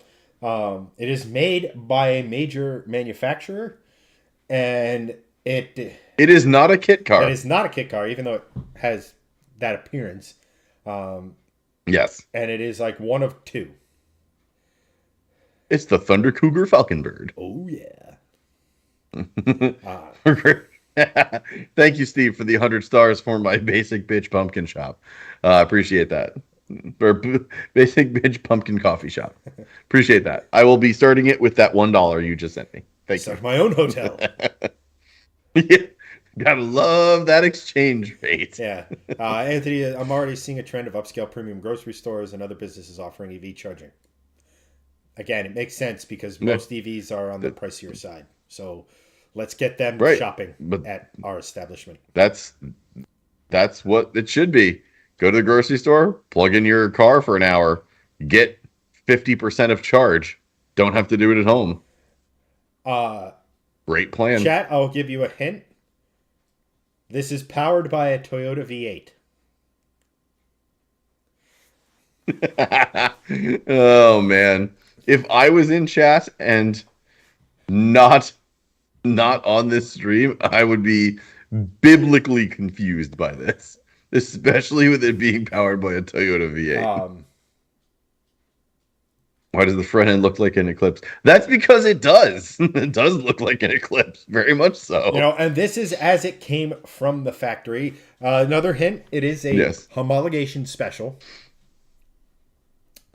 And it actually, they made two of these to meet homologation requirements, which should give a hint as to when and what series it raced in and under what class. Unfortunately, the rules changed and it never actually went motor racing. That's right. So, what is it, everyone? We need guesses here. No, Steve, it is not a concept. This is a homologation. So I'll even go a step further. So back in the day, everyone is familiar with the golden era of Le Mans when they had the Group C era, where you had the Nissan, Toyota, I'm blanking, Mercedes-Benz, Mazda. Well, Mazda wasn't Group C because they were like right before Group C with like the 787 and stuff. Right before it. The McLaren. Yeah. Toyota was in there with like the Eagle ones.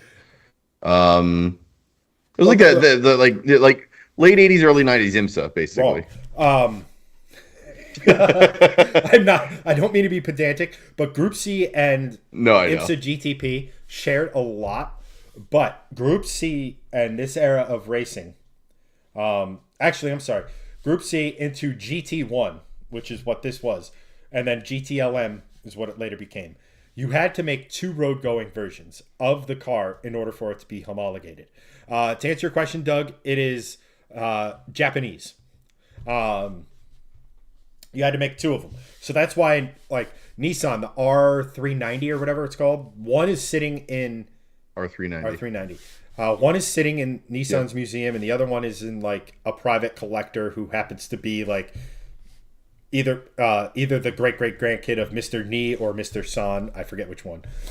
So it's basically like this. Except for all Like of you the remember, ones like we the owned on Gran CLK, Turismo because we all owned it on Gran like Turismo. the CLK AMG Mercedes that they made two road going version of. It's the Porsche GT1.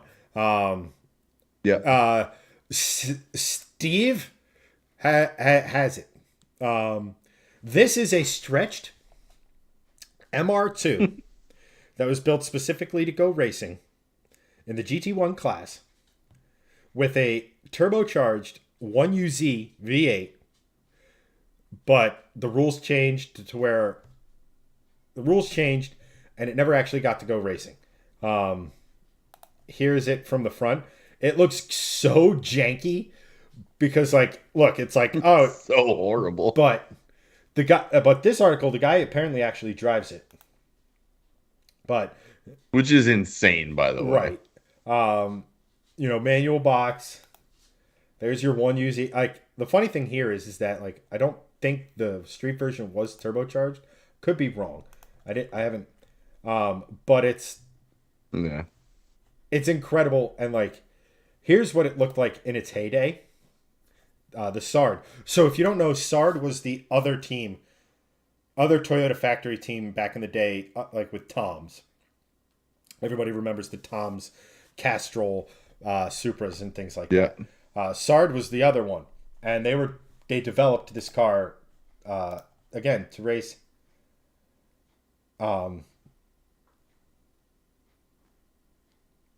Actually, this did do some light racing in the Japanese Grand Touring Championship.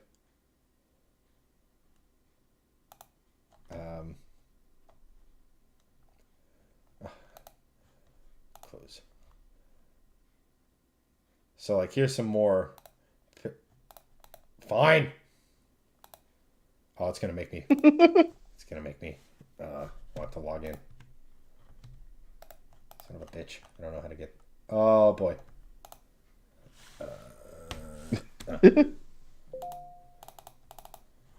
Anywho, it's actually one of those Yes. cool cars because, like, back in that time, you had to build road cars,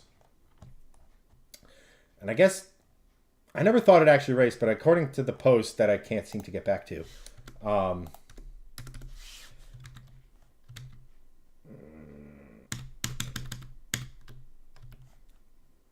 this is annoying. Just go to our DM chat. Click that link. Yes, we're just gonna do that. Do that thing. Um, Do that thing. Oh, hey, it's me. Hi, me. Hello. it's a car. It's a it's Yeah. just So yeah, it's that thing's crazy. it's And back from cool. the time. So like that's what everybody was hoping for with the new regulations in sports car. That hypercar allowed you to modify a street car and take it racing. In fact, a lot of the rules were written for Aston Martin with the Valkyrie. Mhm. And then they're like, yeah, we're out. But thankfully they're back. And I really hope that them being back, and I hope they're successful, and I hope it's a marketing win for them. Because I've always said this. Could you imagine a racing series where you have these purpose-built prototypes going up against like the Valkyrie, going up against the AMG from Mercedes, going up against whatever Ferrari's concocting, Porsche, the Senna. Like imagine that type of that's effectively what GT1 was, except like the Yeah. road cars were on for the most part significantly rarer. Yeah. Like that, don't get me wrong. I love the fact that next year we're seeing Lamborghini and Alpine come into the fray. So you have Ferrari, you have Toyota, you have Peugeot, you have Alpine, you have Lamborghini, you have Cadillac, you have Porsche, you have Honda Acura. Like you have, I don't know if I mentioned, but Ferrari won Le Mans this year. Like 9. Like that is an insane A amount of lot. manufacturers when for so many years it was 1 or 2. Everybody shat themselves when it was Porsche versus Audi versus Toyota. Holy cow, there's 6 cars racing each other. Now imagine triple that. Oh yes, the Alpine is not only still around, but very much.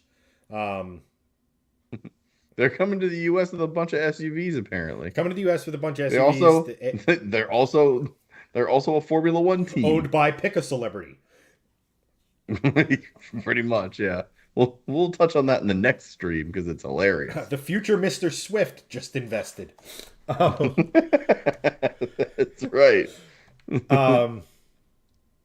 But like, let me put it to you this way.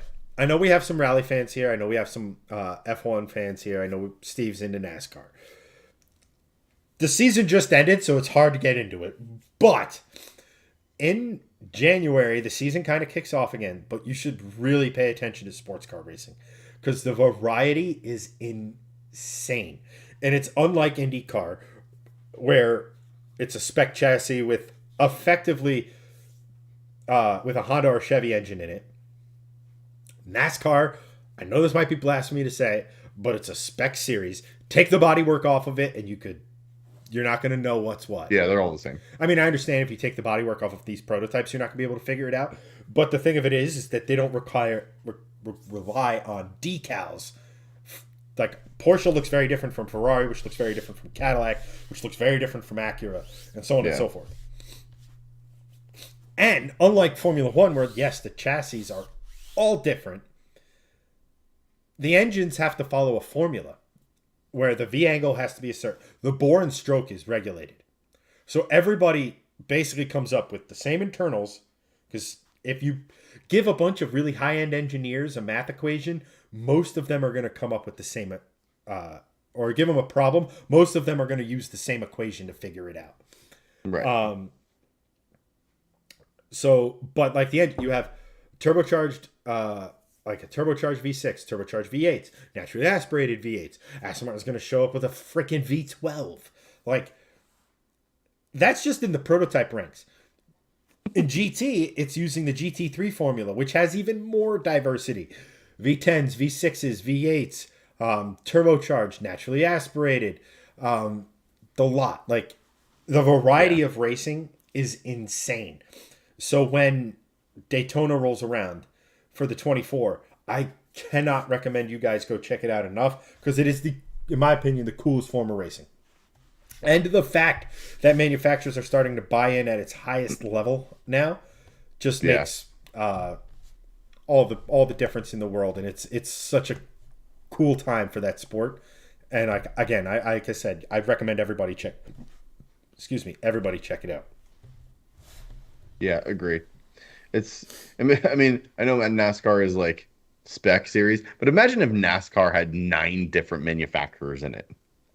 Like, or I understand that again, I understand it's spec, but like the amount of like differentiation of fans for those like different manufacturers, the same thing for sports car racing. Yes, they are drastically different in that sense with the aero and bodywork and yada yada yada, but like, I mean, Ferrari versus Lambo versus Aston Martin versus Cadillac versus this, that, and the other. I mean, it's two of those teams are already in, and one of those teams is trying to get in. That you just mentioned. Right. That's the crazy thing. I know. It's like it's pretty sweet. I've sat here and said, I think one of the best things for NASCAR is to put the stock back in it. Now, you're never, ever going to take road cars and convert them into race cars again. Why? Well, because Toyota exists. And they're not going to take a Camry and rear-wheel drive convert it when Ford and Chevy already have to do. Now, would this force Toyota to make a V8 sports car? Maybe. Would they likely leave NASCAR if that was the case? Probably. But make the bodywork more manufacturer. Make it so like the hood of the car looks and the bumpers look like a Camry.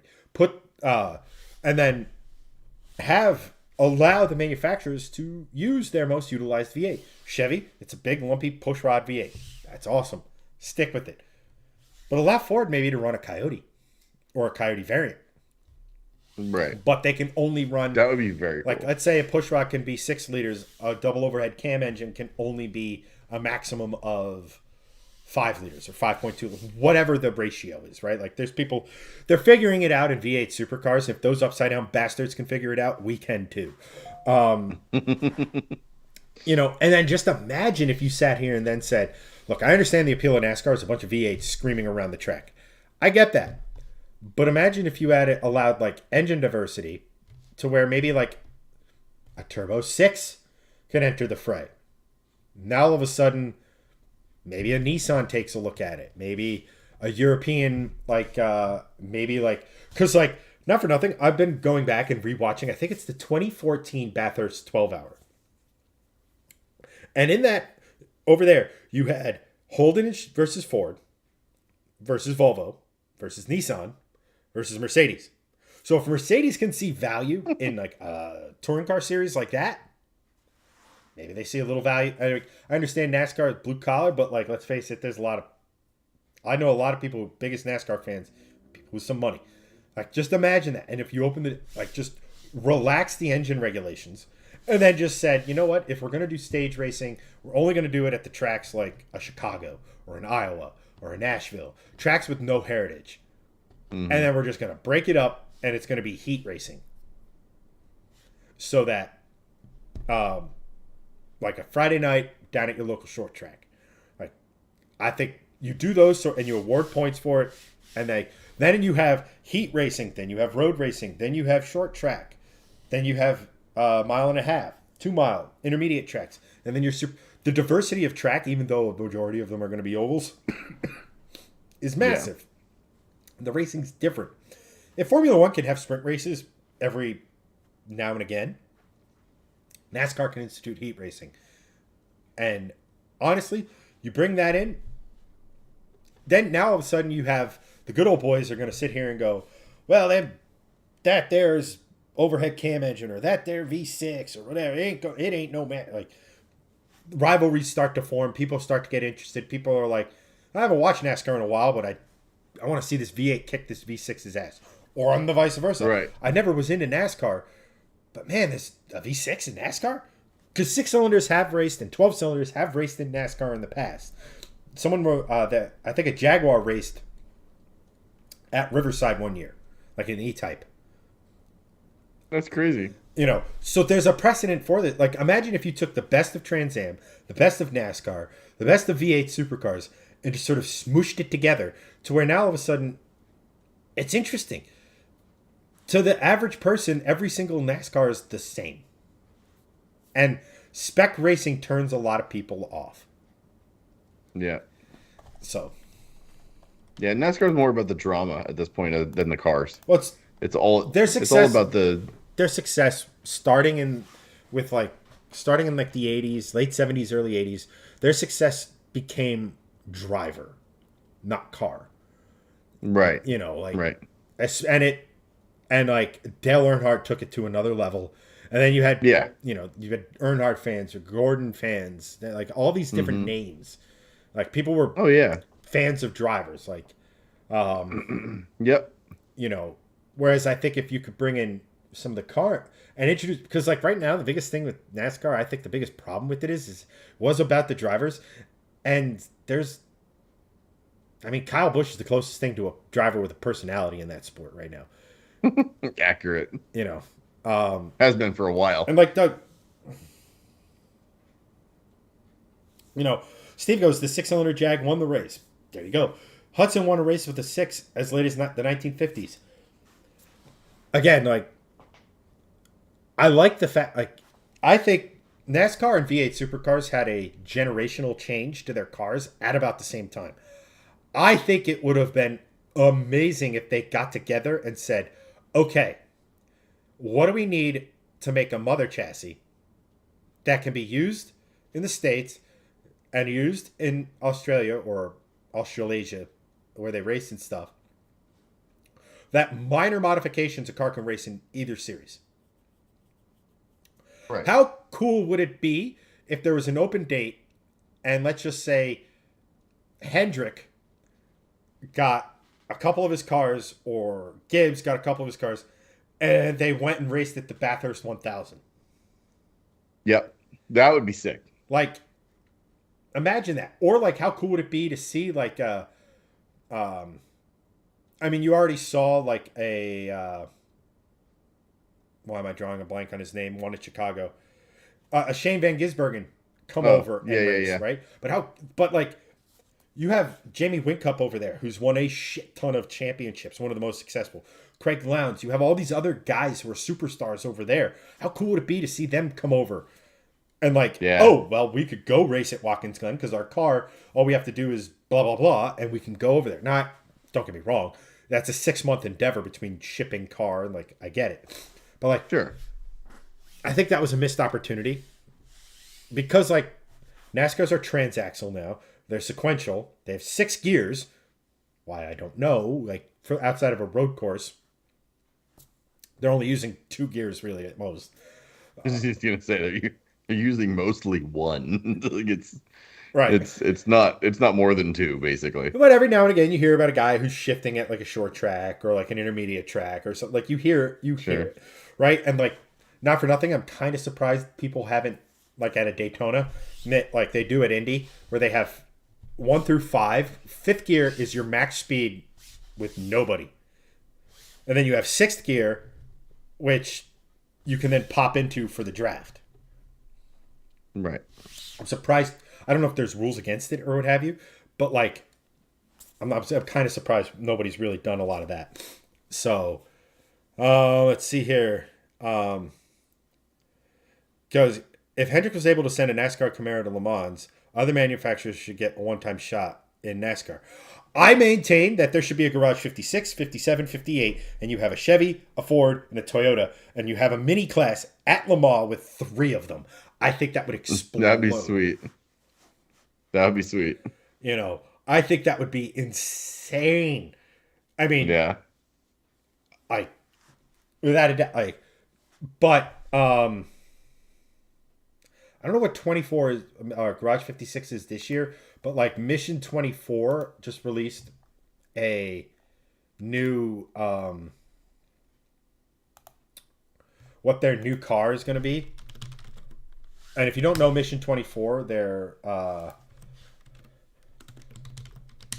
the basically the they're the people pushing for hydrogen.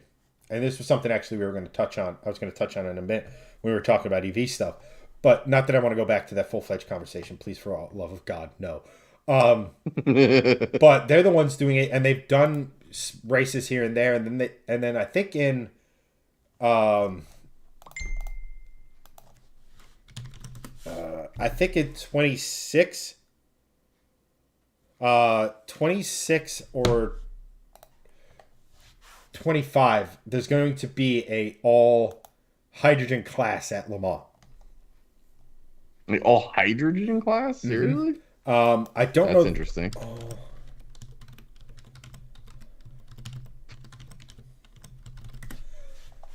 In That's 2020, very interesting. in 2026, there will be a hydrogen category at Le Mans with that their performance aims are to be at the same level as the current hypercars.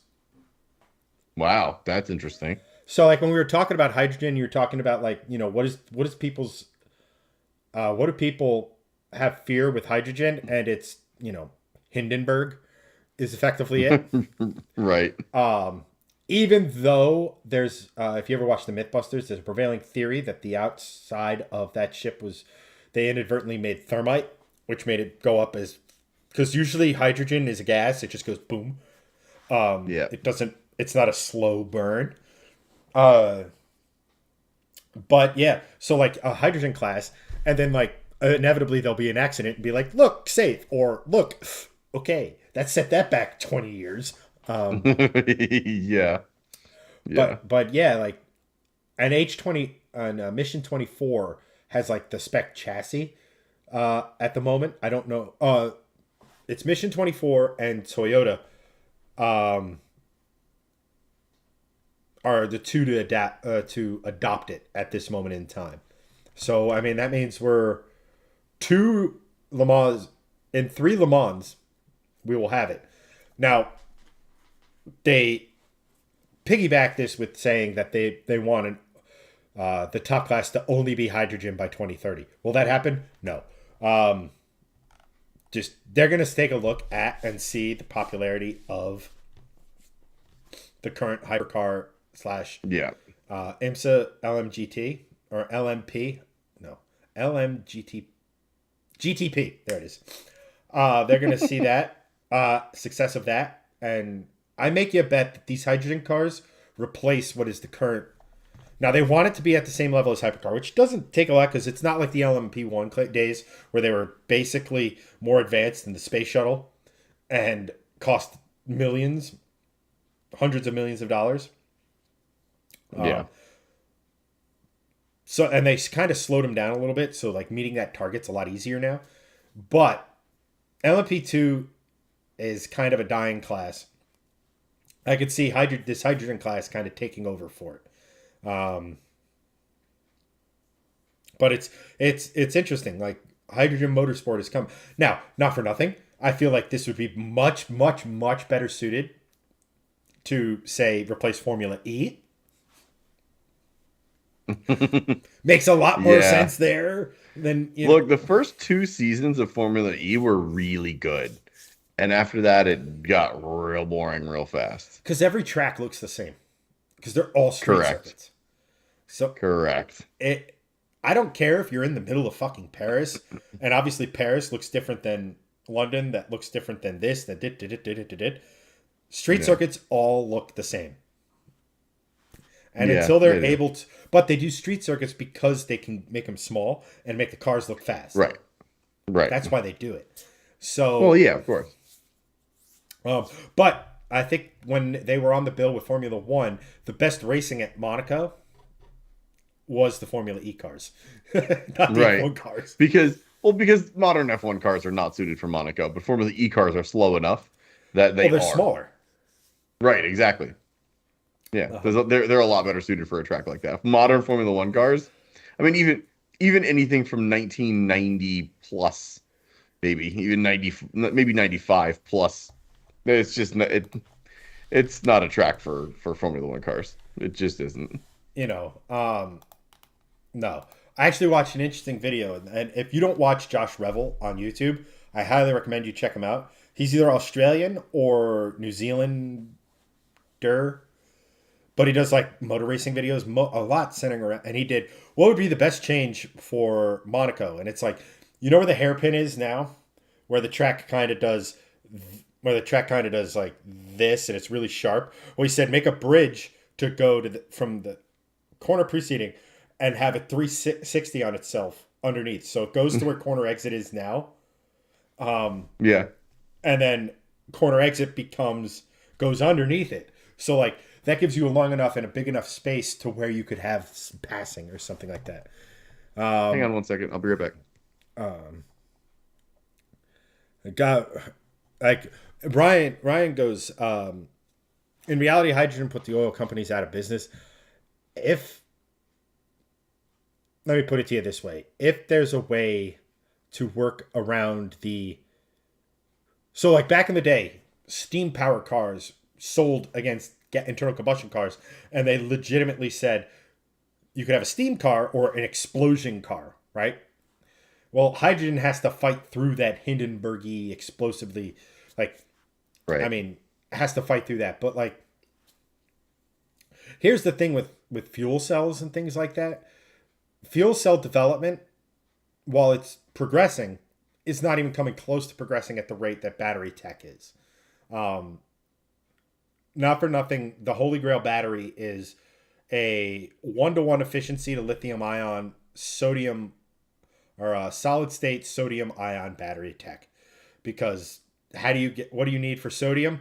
You need to be next to an ocean and sunlight, and you have sodium. Right. So Justin, welcome.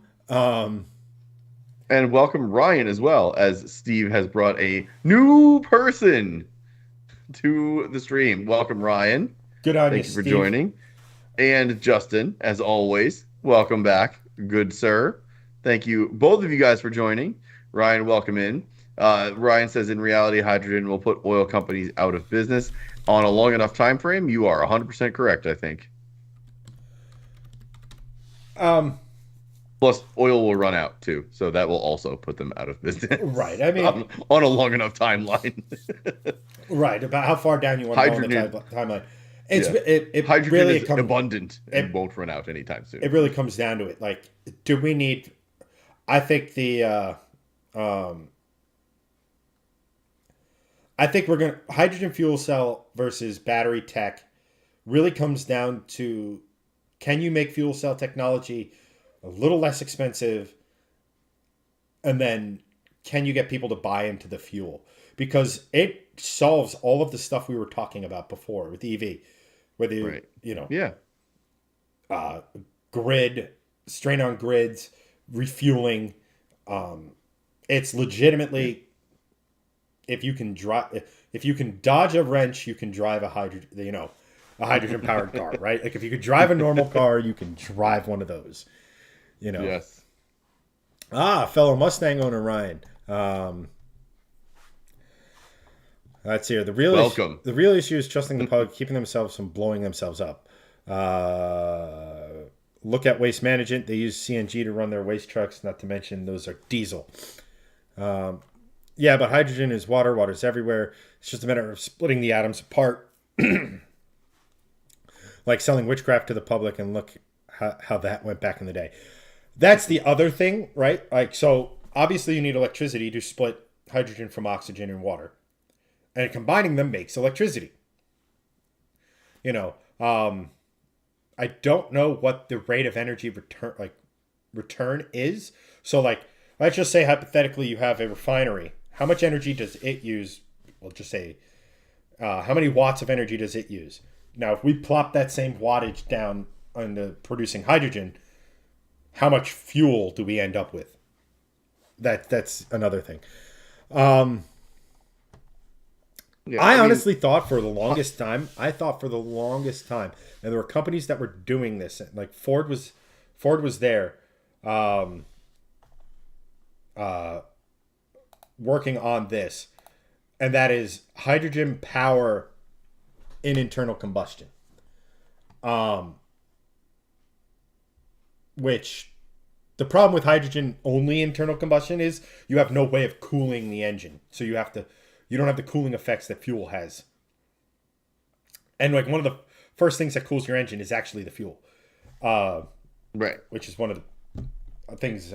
Maybe not, um, maybe not our chat because they're more intelligent and sophisticated than most. But a lot of people don't realize that fuel is a coolant, and hydrogen doesn't do that. So you'd have to figure out a more aggressive way of cooling cylinder heads. But Ford was working Right. on this, and if you have cars that could run on both, right? And it kind of be like a flex fuel type of a situation to where like you can run all gasoline, all hydrogen, and a certain percentage everywhere in between. It gets people used to filling up with hydrogen and being okay with hydrogen fuel pumps. It starts Mhm. getting the actual gas stations okay with the idea of, well, maybe this is a fuel I should carry. And then now we're progressing towards it to where it's not a big switch. Like you have phasing in and out. It's not like even a hybrid, right? You're not plugging in a plug and a gas nozzle when you go to the gas station. You're just putting gas in it, Right. you know. So that's kind of it. Yeah. Um, Look, hydrogen is the most abundant element in the universe. There should be a way to harness it. Literally, not just the Earth, the entire Drain the universe. oceans dry so I can get to California on one charge. Drain space. Drain space of all the hydrogen. Well, no, I mean, well, here's the bottom line, right? Like theoretically speaking, you take water, make hydrogen, make oxygen, put in car, makes water, it self renews. All Theoretic, in right, theory, at least, right? exactly. Like I'm not a chemist by any stretch of the imagination. So, um, Ryan goes, yeah. So it's good taking the space of air, and since the engine is an air pump, it can only take in so much. Might need a turbo. Actually, the Ford did a Focus, same displacement as a normal Focus, used hydrogen and got like 50% more horsepower out of it. It's the same thing. It's air, fuel, bang. It's just the fuel in this case, like you need to atomize gasoline via like a fuel injector to get it the right stoichiometry for the bang. Well, hydrogen wants to be a gas, especially when you put it into a hot engine. It wants to be a gas in regular, you know, not at all Hydrogen is a warm gas. condition. Right. Well, similar to saying that water is a liquid, right? Like boil water and you have water vapor, right? It's just the temperatures at which that occurs. So, like hydrogen is actually incredibly efficient in an internal combustion. The thing of it is that like, and like again, not for nothing, like there's some changes. I think you'd have to develop a new engine for more cooling. Just because, again, it takes energy to atomize or to phase change. So you can have like the freezing point for water is 32 degrees, right? Fahrenheit. You can have water at 32 degrees, and it won't be ice. I forget what the actual physics name is, but to undergo the phase change of liquid to solid, there's an extra amount of energy required to do so. And in that energy, as it goes in, the hot, fast vapor, like that vapor is dissipating heat in gasoline. It's well, let me put it to you this way. I think we shouldn't put all of our eggs in one electric basket. I don't think it should all be battery tech. It should be battery tech, fuel cell tech, and a tech I'm not even thinking about. Like Warp drive. That get a little tricky because technically warp drive bends space time. So like I know. What's it? So like if you picture this, right? And what most people think warp drive is you go here to here at beyond relativistic speed. So at warp 10 you're traveling 100 times the speed of light, which an electron would blow your ship to smithereens. What they think of with warp drive is that they actually bend space. So now your distance you have to travel is shorter. That's the theoretical science fiction-y reason. Right. You're not moving the object that the warp drive is on. You're moving the space around it. Which would be difficult if, let's say, you're on Route 80. Yes. There's lots of things there. Whereas in space, there's not. But like, it seems I'm sure, like there is, but there's not. But like, there's all sorts of stuff. Like, people are investigating tire technology that the simple compression and the load and unloading of the tire generates electricity. I mean, not for nothing. Like, they have a watch that you can generate electricity just by moving around. Put that on the hood of the car. Like 100 of them. Energy solved. Jessica goes, I feel like Massachusetts drivers think they're engaging warp drive in rush hour traffic. I mean, most states. I mean, in New Jersey, it doesn't feel that way because, like, if you're not driving in that method, we actively try to run you off the road. Like, that's accurate. Speed limits on the interstate are a suggestion, and the suggestion box is in the right lane. Get out of my way. Full effect. So, at any rate, guys, actually have to go find my dog now. He's disappeared and he's been quiet, which is usually never a good thing. Not good. But guys, it's been fun. It's been good to be back on. Yes. We will hopefully, barring any outside, we'll be back Monday next week. Thank you to everyone. Thank you to everyone who donated. Stars, legends, all of you. Thank you for watching. Yes. Steve, thank you for bringing in Ryan. I appreciate that. The ball's in the rest of yours court. Bring a friend next week. Yes. Ryan, bring more friends. We like more friends. Car friends. Yep, and it just makes things. But as for this one, guys, again, I've been Chad. That's Greg. We'll catch you guys